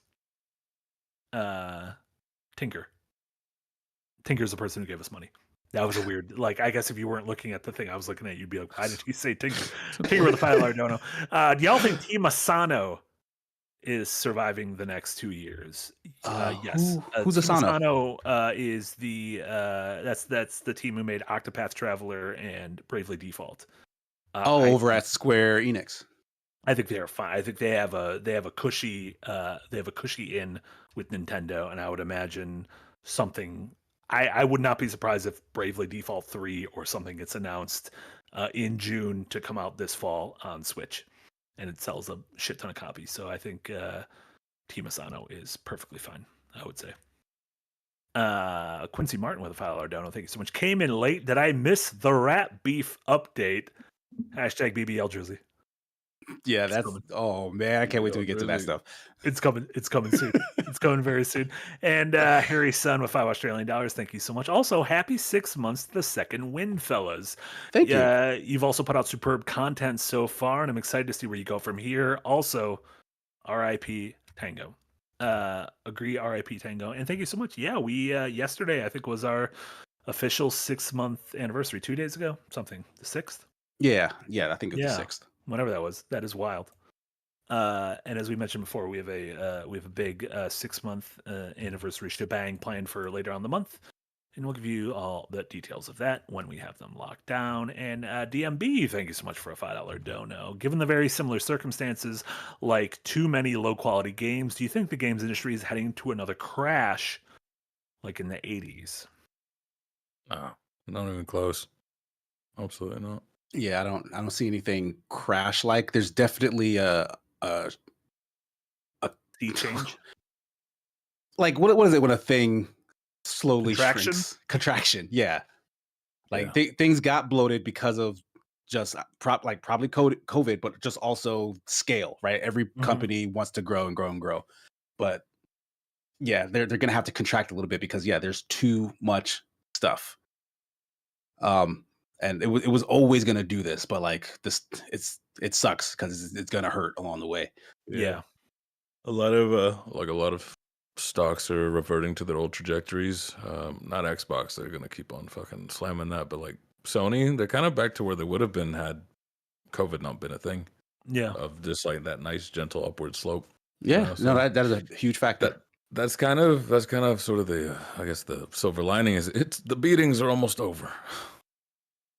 We've got a few more rounds. But like you can see there's a light. The at the end of normal the tunnel. beatings are almost returning. This is Exactly. This is an above average amount of beatings. We're almost back to the normal beatings. Yeah. Yeah. But I don't. Crashes are going to happen because there are still like so many good things coming out, and that's I guess where we get to like the stuff we've been playing. Like, holy shit, this like couple week period is just completely crammed with phenomenal indie games. Of like, doesn't matter what kind of game you like this thing is going to be something you would love. I guess going over a few of them real quick before we get to Rat Beef. We'll start with Indica since it was something you streamed with Yahtzee earlier. I played the first half of Indica last night, and it is one of those games where my jaw was on the floor of how impressed I was of a studio just with that sort of chutzpah to be like, oh, we can make something that feels like a weird art house. Frost, you described it as A24. It feels very European to me in like the terms of like Jean-Pierre Jeunet, the guy who did Amelie or anything like that. Like Yeah, it is yeah. it is a narrative focused adventure game that kind of just doesn't abide by the rules of video games, and it's something that I'm so thoroughly impressed by. Well, Stanley Parable, Hellblade, Rock and Roll Nunnery. That's how it feels to me. Seriously, yeah. You got this nun who, sometimes she hallucinates that she's in a 2D video game. Happens to the best of us. Yeah. As you do. Yeah. Some of the Wild best stuff. writing, some of the best performances of a game I've played in a long time. Oh, Just the voicing in this is peak. so good, constantly surprising. Also, like willing to. A lot of times, you'll get a game this sort of far out would be relatively modest in its presentation. This is like a third person adventure game. Like this is like, oh, we're gonna make a game that kind of looks like a Last of Us Plague Tale-y thing, but at the same time, we're gonna throw these like completely wild curveballs in there. So just something that I'm just wildly impressed by. Out now on Steam, coming up by the end of the month, they said on Xbox and PlayStation. Yeah, weird one. Yahtzee liked it. I don't know. I think it's just after a while, you just want that weirdo. I love weirdo games. Yeah. This is out this week? It came out last week, I think, on came out last week. PC, and is coming out on consoles by the end of the month, they said. Okay. It's a nice shorty, too, apparently. Yeah, Yahtzee says black humor. It can be heavy. It's got some heavy stuff going on in there, so be careful with that. Yeah. Whether you had a deeply religious upbringing might impact that as well, for better or worse. Interesting. I'm intrigued. Mm-hmm. Yeah, real good. Yeah, the dark comedy is. When I mean European, it is very like it oscillates between this is incredibly bleak and this is incredibly funny in a very dark way. Like you'll laugh at like very non-laughable things. Laughing at a funeral. Yeah, like, this is all I can do. Yeah, like George Lucas, you said weirdo game of the year. Big fan of it. And then Frost, you've also been playing Another Crab, which obviously KC has been playing and posted his bite size of that. Why have you guys been digging that? Oh boy, it's fun. He says, it's fun. I've tried. I've tried so many Souls games, and so many just try to like imitate the genre. So many try to subvert the genre. This is the first one that actually feels like it is subverting it in like a twofold way of like, hey, this is what Souls likes do. Isn't that funny? But we're not going to do that. And because we don't do that, it's like we're doing it, right? So like in what do you call it? It's all bright and colorful until it's not, which makes it feel even more bleak. It's like seeing the dragons before they get syphilis, right? In Dark Souls. Or Elden Ring and whatnot. Is that what happened to those dragons? Yeah, it's all syphilitic rot, you know? It hurts in that kind of way. I've also said like this crab, while nihilism is in all over the From Software games, this crab is like, yo, I just want to go home. I just want my freaking thing. Give it to me. I want to go home. But he keeps on whiplashing between like being super altruistic, being super self-centered. And then he's just like, fuck it. I guess he kind of just goes hollow. He gets beaten down by the system. That system being capitalism.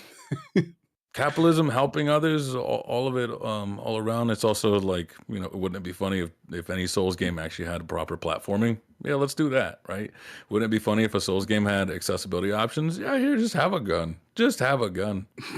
I've said, if you're going to play this game because it's on Game Pass or whatever, and it's only going to be one playthrough, go ahead and just slam the gun in.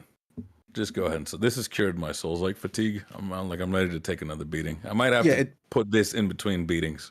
Like it doesn't punish you at all for that sort of thing either. So like, yeah, play the game. If anything starts to like hamper your enjoyment in terms of difficulty, turn on the gun, shoot it, and then keep moving. Because like it's a really fun story. Like the world is gorgeous.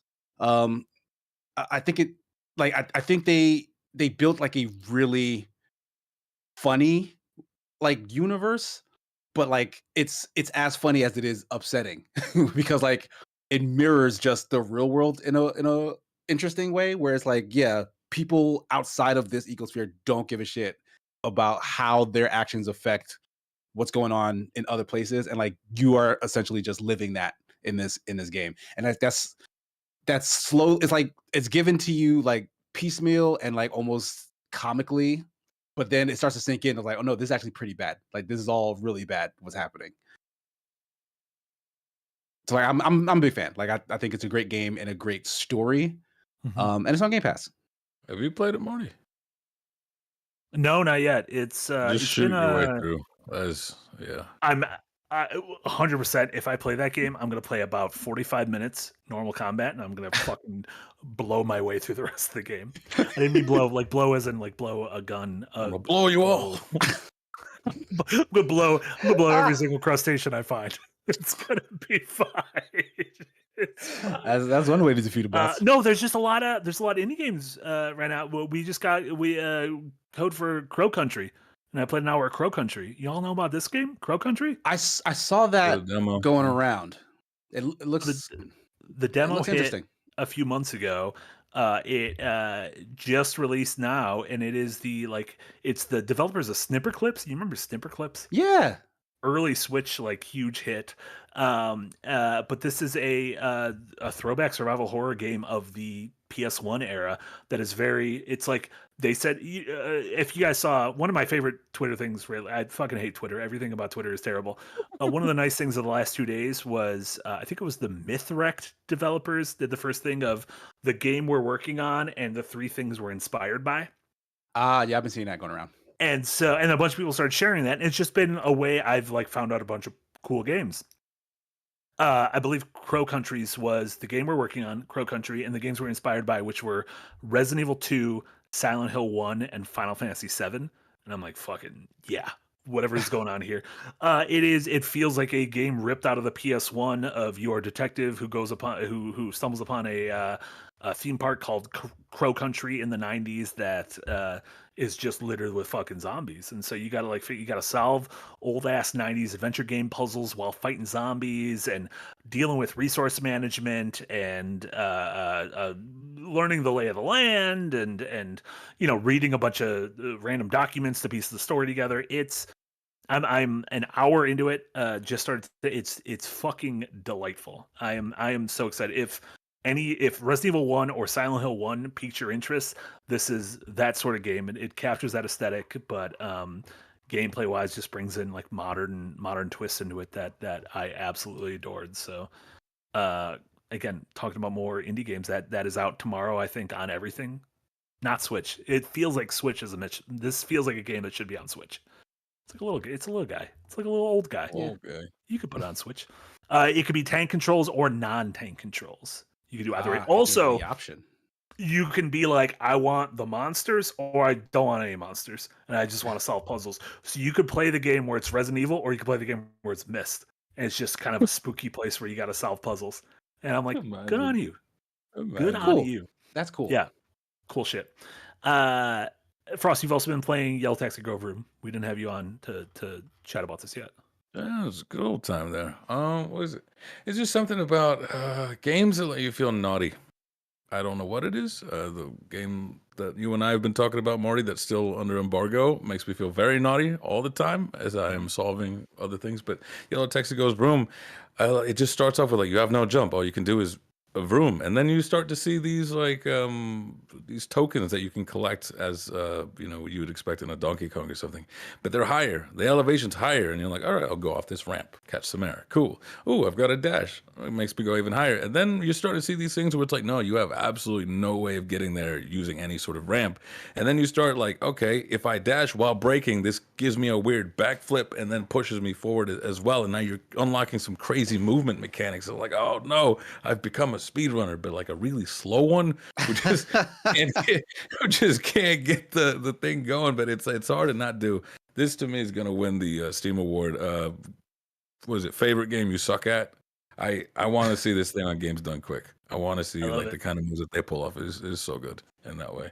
And I also always loved games where it's like you were able to do this from the start. You just didn't know how, and it'll walk you through it too. It won't also just go the whole game without letting you know. Like once you get to a certain level, it'll go, hey, by the way, you could just do bam, bam, bam. I'm like, oh, that's neat. But if you are a bit precocious, you can just get it ahead of time, and that's kind of where I am. Horrible at it, freaking awful.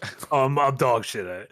I've not I'm really good at 3D platformers, and this thing, but It's I'm bad because at it's driving a on car. wheels. Yeah, I can't with wheels for some reason. Like even on Tony Hawk, I was awful at it. Oh, well, I gotta check this out. Yeah, it's good stuff. It's and again, a lot of games this week. The aesthetic is just like transporting me back. Whether you transport me back to the early '90s, the late '90s, the early aughts, yeah, I'm absolutely feeling it. Casey, you got was this the first time you played What Remains of Edith Finch?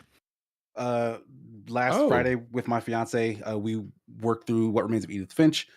We beat it on the single stream. It's not super long. But I'm sure most people have played this game already. Like I got to it super late. It was always on my list of things to try because I've only heard good things about it.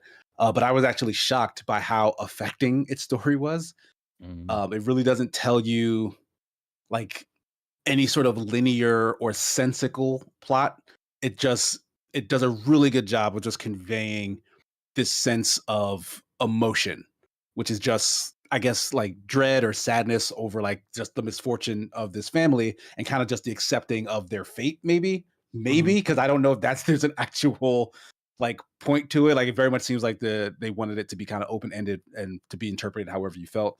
But like just some of the little vignettes that you go through by kind of like seeing the last moments of all these disparate members of this single family.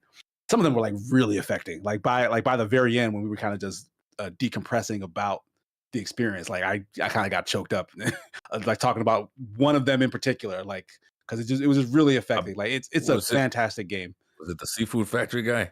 Yeah, that one was really good, but it was the baby for me. Yo, like, oh like yeah, that one hurt. Yeah, that one was heavy. The factory guy one, I was like, I am being seen right now. That is rough. If you've ever worked a job like that, that is like the most that has ever been represented in a game. Yep. If you hate retail, play this game. Yeah. So it's crazy. They've Giant Sparrow, they've only made 2 games and they haven't made anything since then. They've been working on something since 2017. Oh wow. So they made the Unfinished Swan, which was also really good. I don't know if you guys played. Right. No, I never got a chance to mess with that. Yeah, and then Edith Finch, and then they've been working on a new game since then that, quote, is focusing on the enchanting beauty of animal locomotion. And let me say, I like the way animals move. Animal yeah. It's a sentence. Focusing on the enchanting beauty of animal locomotion. Yeah, but that game is great. Yeah. You guys want to talk about Rat Beef? I think it's time. Is it time? On Rat Beef.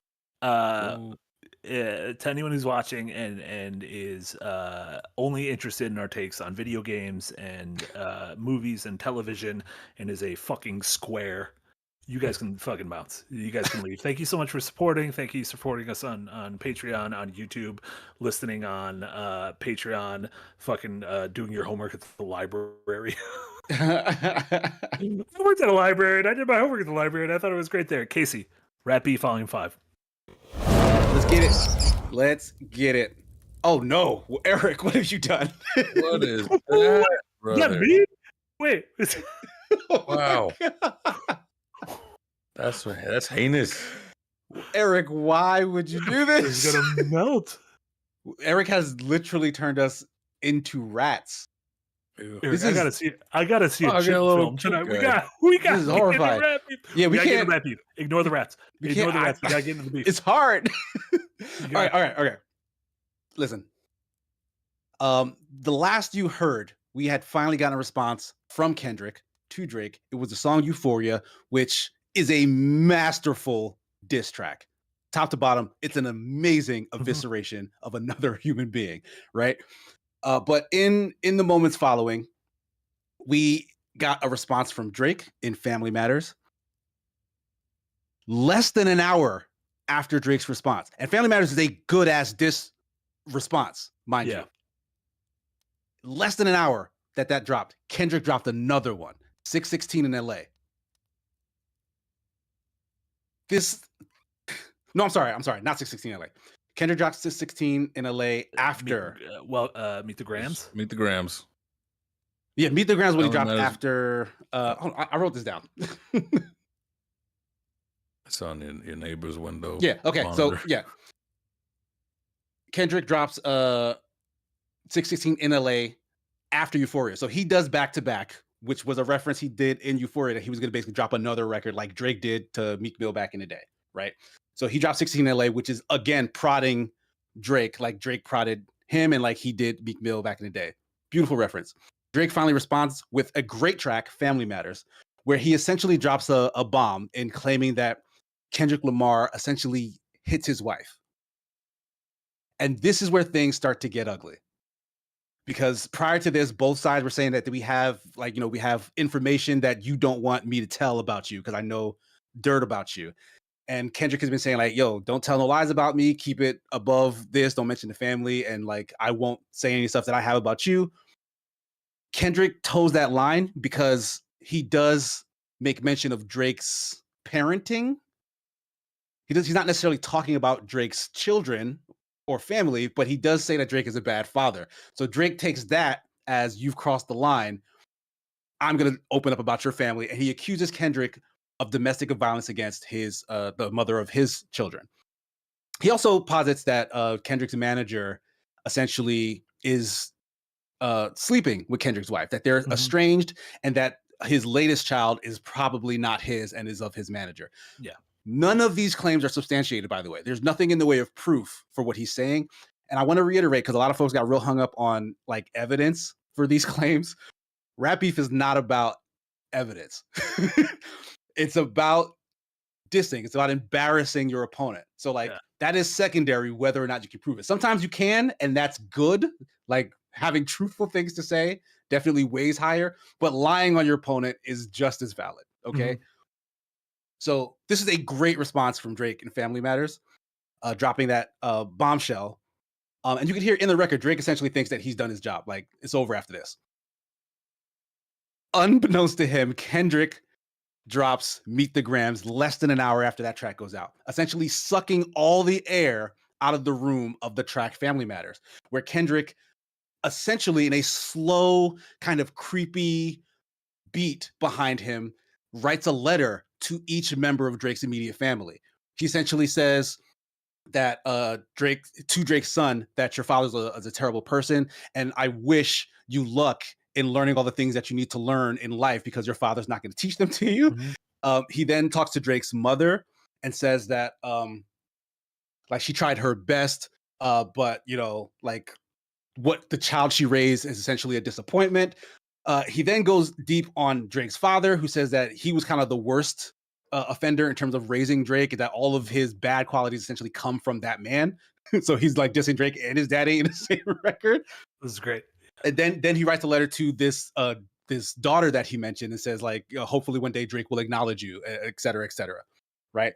And then caps it all off by addressing Drake himself and again calling him a terrible person, and essentially reiterating his previous point on Euphoria that Drake is a culture vulture. Like he is kind of a pretender and an actor within the hip hop community, and that essentially he brought this on himself because of all of his transgressions in the past. So this is kind of a bombshell drop because no one expected Kendrick to reply so quickly and so effectively. So like all of the wind that would have come from Drake's very well done, mind you, Family Matters track is now being shared at the very least with Kendrick, if not being outright disregarded because folks are like so taken aback by what Kendrick has just done. But before that can settle, after about a day or two, Kendrick drops Not Like Us, which is a DJ Mustard produced club joint. Yeah. This is a song that has the whole West Coast crip walking, dancing, strolling, and like it is so catchy, but at the same time, he is again accusing Drake of essentially being a creeper / pedophile. He says most of the people in his crew who hangs around with him are also pedophiles and creepers. He states that Drake essentially cribbed all of the aspects of his style and persona from all of these other like much more respected rappers, like from Future all the way to what you call it, from Future to The Weeknd to ASAP Rocky, just all these big names who have had relationships with Drake's partnerships with Drake, who have turned against him. Like all of these different disparate people don't really mess with him anymore for various reasons. Most of those reasons being women related, but we'll get to that later, I guess. And finally, like the kind of final nail in the coffin is that he just kind of turns the mantra of Drake being a creeper into a call and response, right? Like it's a jingle now to call Drake essentially a pedophile in this song. Him and his certified lover boy, certified pedophile. Yeah, like he downloads PDF files. Like it is such a damning dissection of Drake, but also it's a fun ass song. Like listening to that song will make you want to get up and dance. Yeah. And it's wild because like he kind of took the air out of the room with Meet the Grands, where everyone is just thinking like, damn, he really dressed this man down, and then turned it back up, turned the knob all the way up. And in doing so, throughout all the things that have released so far, Kendrick has demonstrated time and time again that he is a better song maker and lyricist than Drake. Drake, who is very good at these things, mind you. Drake knows how to make hits, but Kendrick is literally stepping on his toes and making better songs, which are charting better, which are getting more plays, getting more response from the internet, which Drake has been a king and jester of. Like he's using Twitter bots, using memes, using antics online. Kendrick has done none of that. All Kendrick has done is release music. This was a rap battle, first and foremost. Drake was using every time taking a book alongside rap, even though he is a great rapper. But Kendrick just out-rapped the fuck out of this man in every conceivable fashion. So at that point, folks kind of considered the beef done. Like there's nothing Drake can do after this. But Drake, being Drake, still released a record titled The Heart Part 6, which is, the title is actually a dig at Kendrick, because Kendrick has done The Heart Part 1, 2, 3, 4, 5, which is kind of like a side collection that he does alongside like album releases. So Drake is stealing his title for like the next one possibly, but then using it to diss Kendrick. So like if Kendrick should make a Heart Part 6, it's always going to be tied to this other thing. The sad part though is Drake essentially shoots himself in the foot with half of the lyrics in this reply. And in addition to that, like Drake addresses very defensively a lot of stuff Kendrick has been saying over the course of the beef. He makes a massive misstep in claiming that if he was a pedophile, if he was doing the things he's being accused of, he would have been in jail right now.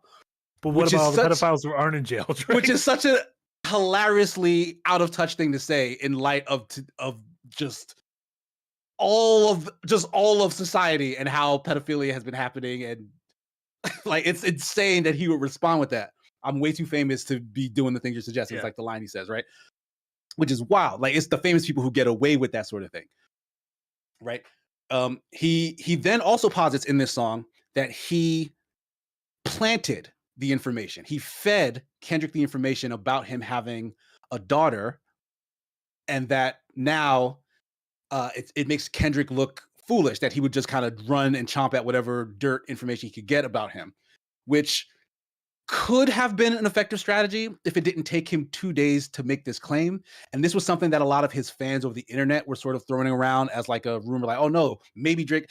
To be honest, this is the thing I thought early on as well. Like maybe this was like a trap that Kendrick just fell into, because no one could find any evidence of Drake having an 11-year-old daughter like Kendrick said he did.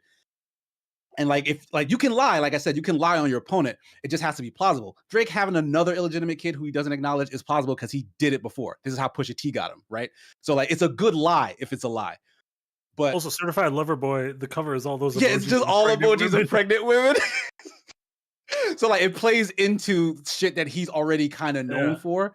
So like, yeah, if you like, Drake may not be an actual pedophile where he's committed the crime of sleeping with an underage woman, but he definitely does pedophile adjacent shit. He definitely is known, and it's been proven to like text underage girls like Millie Bobby Brown and say very was out of shit nowhere too. Right? Yeah, like no one never, not nary a bar about Millie Bobby Brown from anybody until Drake. And he was like, guys, I did not have sex. He's like, what are you talking about, Millie Bobby Brown? Twitter is amazing because they were all doing the Always Sunny clip where Frank Yes. comes running in, and we do not diddle kids. We got to make a song about how we don't diddle kids. It's like, oh, all right. Because you can see the psyche. Drake was worried that this was going to Yeah. come up and it was going to be big ammo for Kendrick to use. And Kendrick actually didn't use it until Drake dropped the Family Matters track that was talking about his family. So like it was something Kendrick had in his repertoire, but he very clearly had another path to go if Drake would have kept it friendly, we'll say. Right.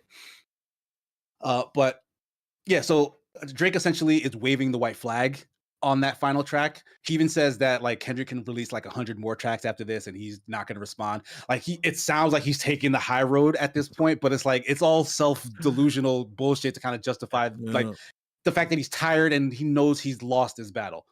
How do you think J. Cole feels right now? He's chilling on the beach. Funnily enough, all the memes about J. Cole being at peace while all this was raging on turned out to be true. Like some random fan legit just ran into him on a beach somewhere and took a picture of him just on the sand. Did you see what was it? The theory that Drake was hella paranoid about leaks in his camp, so he did the Heart Part 6 just himself, and that's why it's so ass. So he didn't use any. He didn't use a ghostwriter. He didn't nobody help him. Yeah, that he's checks like, out. How do I turn the computer on? That checks out. Yeah, that definitely checks out. And I'm like, this is the most different in quality from Drake of all the ones that he hot dropped here. Like, absolutely. Yeah, like the other ones, he clearly had them prepared because even on Push-Ups, which was his first response after Kendrick like did the Like That verse.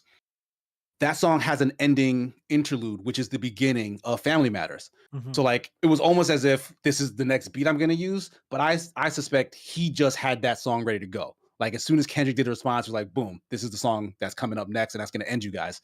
But Kendrick was playing 3D chess. He had like 4 more songs ready for him. I think he had more than this. But after he said he had 10. He said he had 10. 1, 2, 3, 4, 5 plus 5. Like, I truly believe he had 2 tracks. He had one for if Drake talked about his family and one if Drake didn't talk about his family. Oh, nada, choices matter. Right. I have a pistol and an atomic bomb. What do you want me to use? Right. So after the Heart Part 6, Kendrick has not released anything. I don't think he has to. No. People are still listening to Not Like Us. It's the #1 hip hop song on the top 100. It's the highest charting song for a debut ever, I think. It's the #1 song in Toronto, which is Drake's home turf. And to the add, real winners are them that Chinese restaurant. Oh, New Ho King, yeah, the restaurant that both people are mentioned. Yeah, but to top it all off, on top of the victory lap, that is all of social media kind of celebrating this anthemic song, which is just shitting on Drake left and right.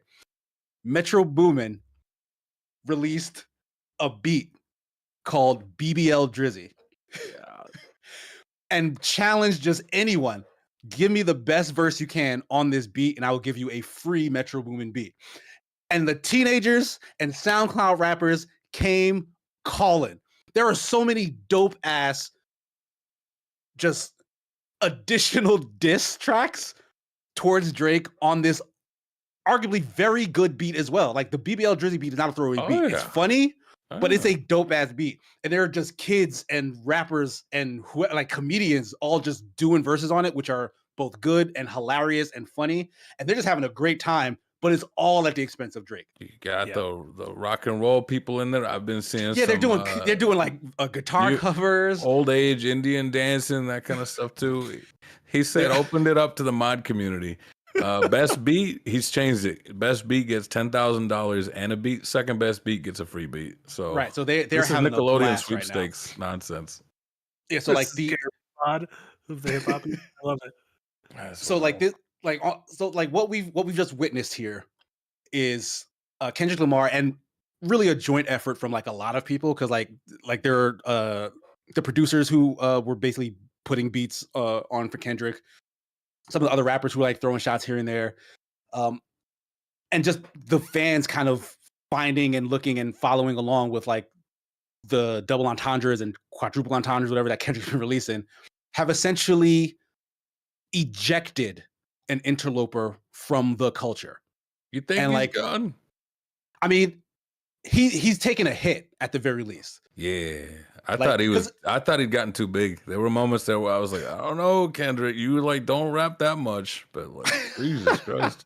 Because the issue was, and Kendrick did an excellent job of at the same time while dissing Drake, also making a good argument for why he was dissing Drake. Like it wasn't he said that I hate you for various reasons, but he also explained that it's not just because I dislike you, it's because you're doing something that is detrimental to hip hop culture. Which is essentially kind of taking on this this persona of being this sort of gang related bad man, gun-toting guy when you really were like raised in like a loving upper middle class Jewish suburb by your Jewish mother. And Drake is mixed. This was never a conversation of colorism, which is a problem in like black community and whatnot, which some folks took it as, but Kendrick was very clear, I feel like, that it's not because he's half white, it's because he's disingenuous with his persona, which I know I said earlier, like it's good, it's fine when you rap, when you lie in your raps, like that's perfectly fine. But this was a lifestyle Drake was living. Like he wasn't just talking shit in rap. He was living a life doing shit that he should not do if he had respect for that culture that he was sort of permeating in. He also fucked a lot of rappers' girlfriends. Like, including his mentor Lil Wayne when he was including Lil Wayne when he was in jail. Like this is a trend something. that Drake has been guilty of, and like a lot of those chickens came home to roost in terms of people picking sides or people staying out of it entirely when this popped off. He also didn't let use a wheelchair in Degrassi. Wow. Was no one gonna say anything when he started changing his look to look like R. Kelly during the remix to Ignition days? I said, brother, what are you doing? Bad.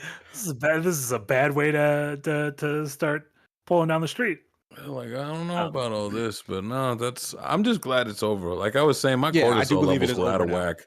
Every time I opened up social media, I was like flinching, like, this has been my favorite pop culture thing of the year, honestly. Like this past this is week. a big deal. Was like it's been playing on like NBA Finals. Like, ooh, yeah. Getting a song and be like, oh man, and then getting Kendrick dropping 20 minutes later is like, oh my god, this is so good. He was ready. He was absolutely ready. I wasn't. Yeah. I was going to bed. He ruined my sleep schedule. Like all the memes and stuff that have come from this are gold, just straight up gold. It's been so fun to watch this take place. But I do want to acknowledge some of the bad that has come with this, because in the wake of this sort of wrapping up, there was a shooting in Toronto. This appears to be some back and forth from what I'm hearing. Like I don't think anyone has like facts on this, just like kind of hearsay, but this appears to be between The Weeknd and Drake's people. Like this isn't like a Kendrick versus Drake thing, because those guys have had beef like since they first started coming up. Like after The Weeknd kind of left the opportunity of signing with Drake's label, they've kind of had bad blood. So but again, like why is Drake of all people involved in that level of activity? Like he shouldn't be. Like that. These are the problems that he's sort of brought on by ingratiating himself and pumping up like that aspect of the culture. Like Drake has mob ties essentially, and he is protected in a way which has emboldened him to act a certain way. But this essentially has proven that enough is enough, right? Like the culture has ejected him. Like they're making him the butt of the joke, and like it's not like Frost said. Like I don't think it's the case that Drake will never recover from this. I do think he needs to get a little bit more self-aware. He needs to humble himself, like Kendrick said, sit down, be humble. Like he kind of needs to humble himself a little bit and get back to kind of just who he is as a person, as opposed to this persona that's been built up, where he can do whatever the hell he wants. I miss Sad Drake in the bowling alley. Yeah, like that was a good Drake. We like that Drake. Oh good. Yeah. But yeah, I do think it's done for now. People think that we're gonna get a Not Like Us music video, which I can't wait for. Oh my god. I feel like that's gonna be the song of the summer. Oh my god. Yeah. It is such a bop, y'all. If you have not heard Not Like Us, go find it. Really good. Classic DJ Mustard West Coast beat. Oh my god, it's Really good. fantastic. Big juicy. It's real good. Oh, that's that. I just curious. What does Kendrick do now? What does Drake do? Does Kendrick just go into hibernation again? No, Kendrick releases an album. If you know, Dang it. like, This is the yeah, Jesus. This is when you make a Kendrick lot of will money. never be bigger than he is right now. Like in the next month or so, expect a project. I think. Just leave it alone. It's like Eminem after Kill Shot. We're like, damn, he's back, and then he went and released some. Nah, But this is Kendrick we're talking about. Kendrick's not going to release no meh. I guess yeah. Like this is Yeah. Kendrick. He can't keep getting away with this. I don't know. can't Every, keep every getting time away I with- think, every time I think the boy's tapped out, he's just reaching deeper. He is Yeah. actually probably just as goated as they come now.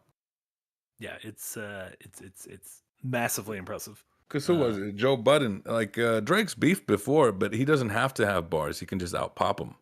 Like, oh, they're dancing to this beat. It's better than yours. Whereas Kendrick's like, I'll do Yeah, I both. think that's what he was banking on. Like he thought Yeah. that because he has so much cachet on the internet that like those legions would kind of do a lot of the legwork for him, which is why he was so active by like trolling and doing like yeah, Instagram yeah. stories and whatever. But like Kendrick was hitting too hard every time he hit. Like That's folks could not ignore the stuff he was saying, the quality of the music he was releasing in terms of this like you couldn't drown that out by just stand behavior, right? Well, especially that it started with like, you know, Kendrick's assumed like spoken word poetry over jazz, but then turned into this where it's like, oh no, this is the song of the summer. Like you said, Yeah. this is playing on interstitials on TNT in between timeouts at the basketball game. Like this is gonna be playing at the clubs. Like this is the song of the summer, and we're only in May. Yeah, Summer like it, come early. like the first one was a number one hit on Like That, and now this is a number one hit. So Yeah. you can't ignore it. Like even like the staunchiest of Drake fans are out there kind of admitting that this is sober and that Yeah. Drake lost. Yeah, if So- DJ Academics is giving up on it, Right? Yeah, that that man is all on the drizzle. That's when all the Xbox fans who were like, we can't do this anymore. Yo, that's We were almost X exactly- forever, but we can't do this anymore. Phil. Yeah. Yeah, it's funny as hell. Oh my god. Yeah, that was Rap Beef part 5. I do think there will be a Rap Beef part 6. I don't think it's necessarily going to be a weekly thing. Like, I don't think we'll get a big update by next week. But Sure. like this, I don't think this is the end. This I mean, is there like there will be like remnants, sure, but I do Sure. think the bulk of the battle has been fought and Yeah. a winner has been decided. Like I think a couple of like music outlets were like declaring winners here and there, most of Sure. which don't hold any actual authorities. I don't know No. why they bothered. Yeah, Yeah, yeah. It's no. just like, oh, this SEO is really good, so we got to do something. yeah. Let me Yeah. tell you how this relates to video games real quick. Exactly. 10 things Microsoft can learn from the Kendrick Drake beef. Before we wrap up for the evening, we got quite a bit of super chats to go through. Yeah, let's do it. Thank you so much from earlier with those 50 arses. Why is Bravely default to the third game and Bravely second game? Think about that. End layer to the second game. What is next? Bravely default 3 or Bravely third? Wouldn't if you just make something just bravest? Bravest, hey, most Yeah, brave. bravest or like bravest, not default. Bravely user suggestion. What's the opposite of default? Like, what is your Well, manual select. Bespoke? I don't know. Bravely Bespoke is a good name for a game. Also for like a weird suit company. That's a good one, yeah. I can fuck with that. Kamja with a $2 dono. Thank you so much. Did you just hear that EA announced ET Rebirth? I still think we have room for an ET game. You're ET's always lying. laughed at as the worst game ever. I think we have room. Oh, it's not real. Okay. Bring that long neck alien back.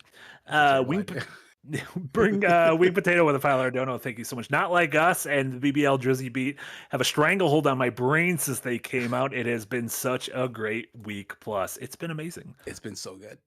It's like WrestleMania for people who just want to see just a couple of dudes eviscerate each other with fucking lyrics and beats. Yeah, it's been wonderful.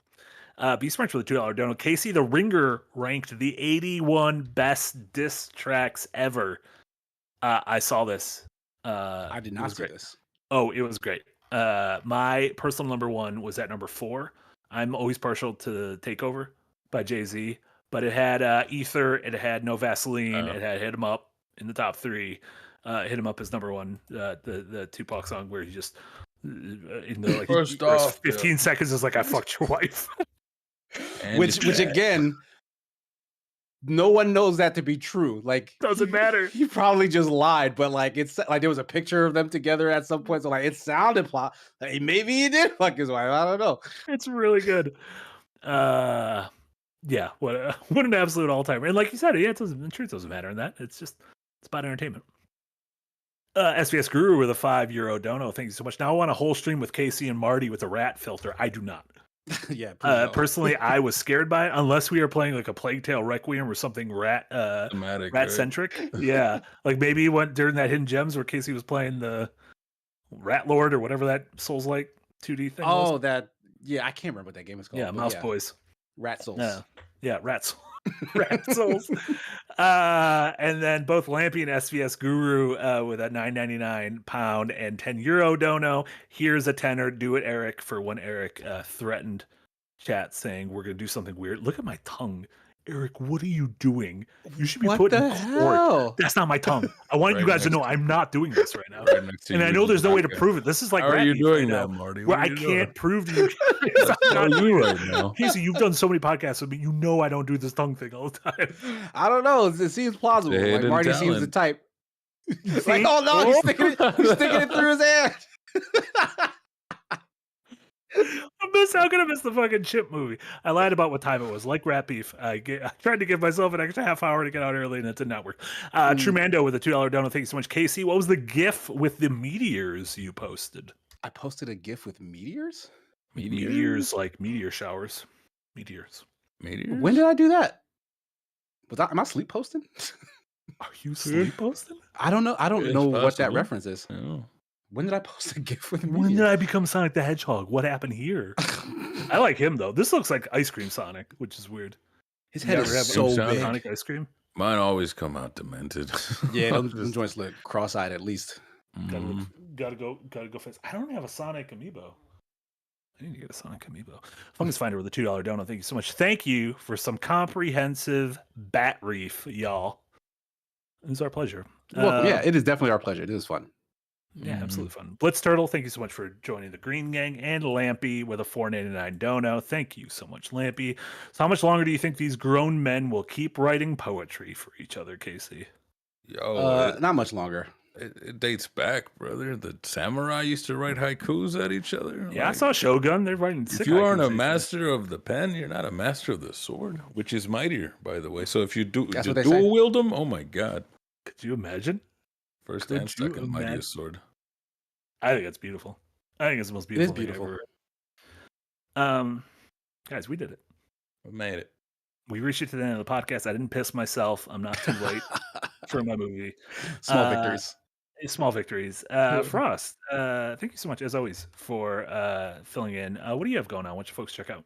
It's a good time. All right, go watch the old Cold Take. Enjoy that. Have a good time. What is today? Today's Wednesday. I think there's a stream tomorrow.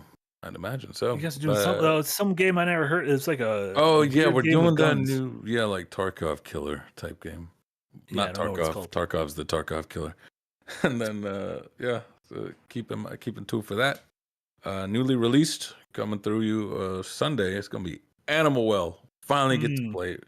Spoilers. If you don't want spoilers, don't show up. Because this is a Metroid Brainia. It's all about puzzles and secrets. If you don't want any secret spoils, don't show up. Yeah. Don't come to school. Don't come to school. Stay home on Sundays. Yeah. What about you, Casey?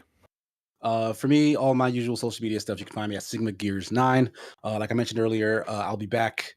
Marty and I will probably be finishing Devil May Cry 4 tomorrow. Yes. So join us for that. And then my fiance and I will be maybe playing Indica this Friday. It's a goodie. How long is that game actually? Like 4 hours? 5? Yeah, I think it's about 4 hours. 4 hours. Okay, so maybe we might finish in a single sitting if we go that long. So yeah, we'll try that. It looks like tomorrow, Friday. outside of that, don't have any video projects coming up, but also I'll be gone for like the back half of next week. So we won't have a Devil May Cry stream next Thursday. That's why we're gonna try to finish it tomorrow. Yeah, that's why we'll try to finish it tomorrow. And then We'll start DMC after, right? Mm-hmm. Yeah, absolutely. You won't be here Sweet. next week for the pod. Yeah, I won't be here for Wednesday or Thursday. Okay. Wait, will I be here for? No, I won't be here. No, I won't be here. So hopefully they don't do any rat beefs. Can't do rat beef without you. Yeah, I think it's done. I honestly think it's finished. Perfect. Yeah, check out all that stuff, and then tomorrow morning or tomorrow at some point, my bite-sized review of the aforementioned Animal Well should be going live. We can't break embargo, but if you've put any of the clues together, you would know that it is a game you should watch the review for, and you should purchase on any console or PC of your choosing once it goes live tomorrow, because it is good. I'm sure there was a preview thing at some point where you can say that. I don't know, whatever. It was Donkey gonna sue me? He's in fucking Madison. Maybe he's gonna be at the 8 movie tonight. Hey, what's up, everybody? I'm watching the 8 movie on the launch of my video game. You're gonna know who it was because he brought up Papa Murphy's Pizza into the goddamn. Why does Donkey sound like that when he's from Wisconsin?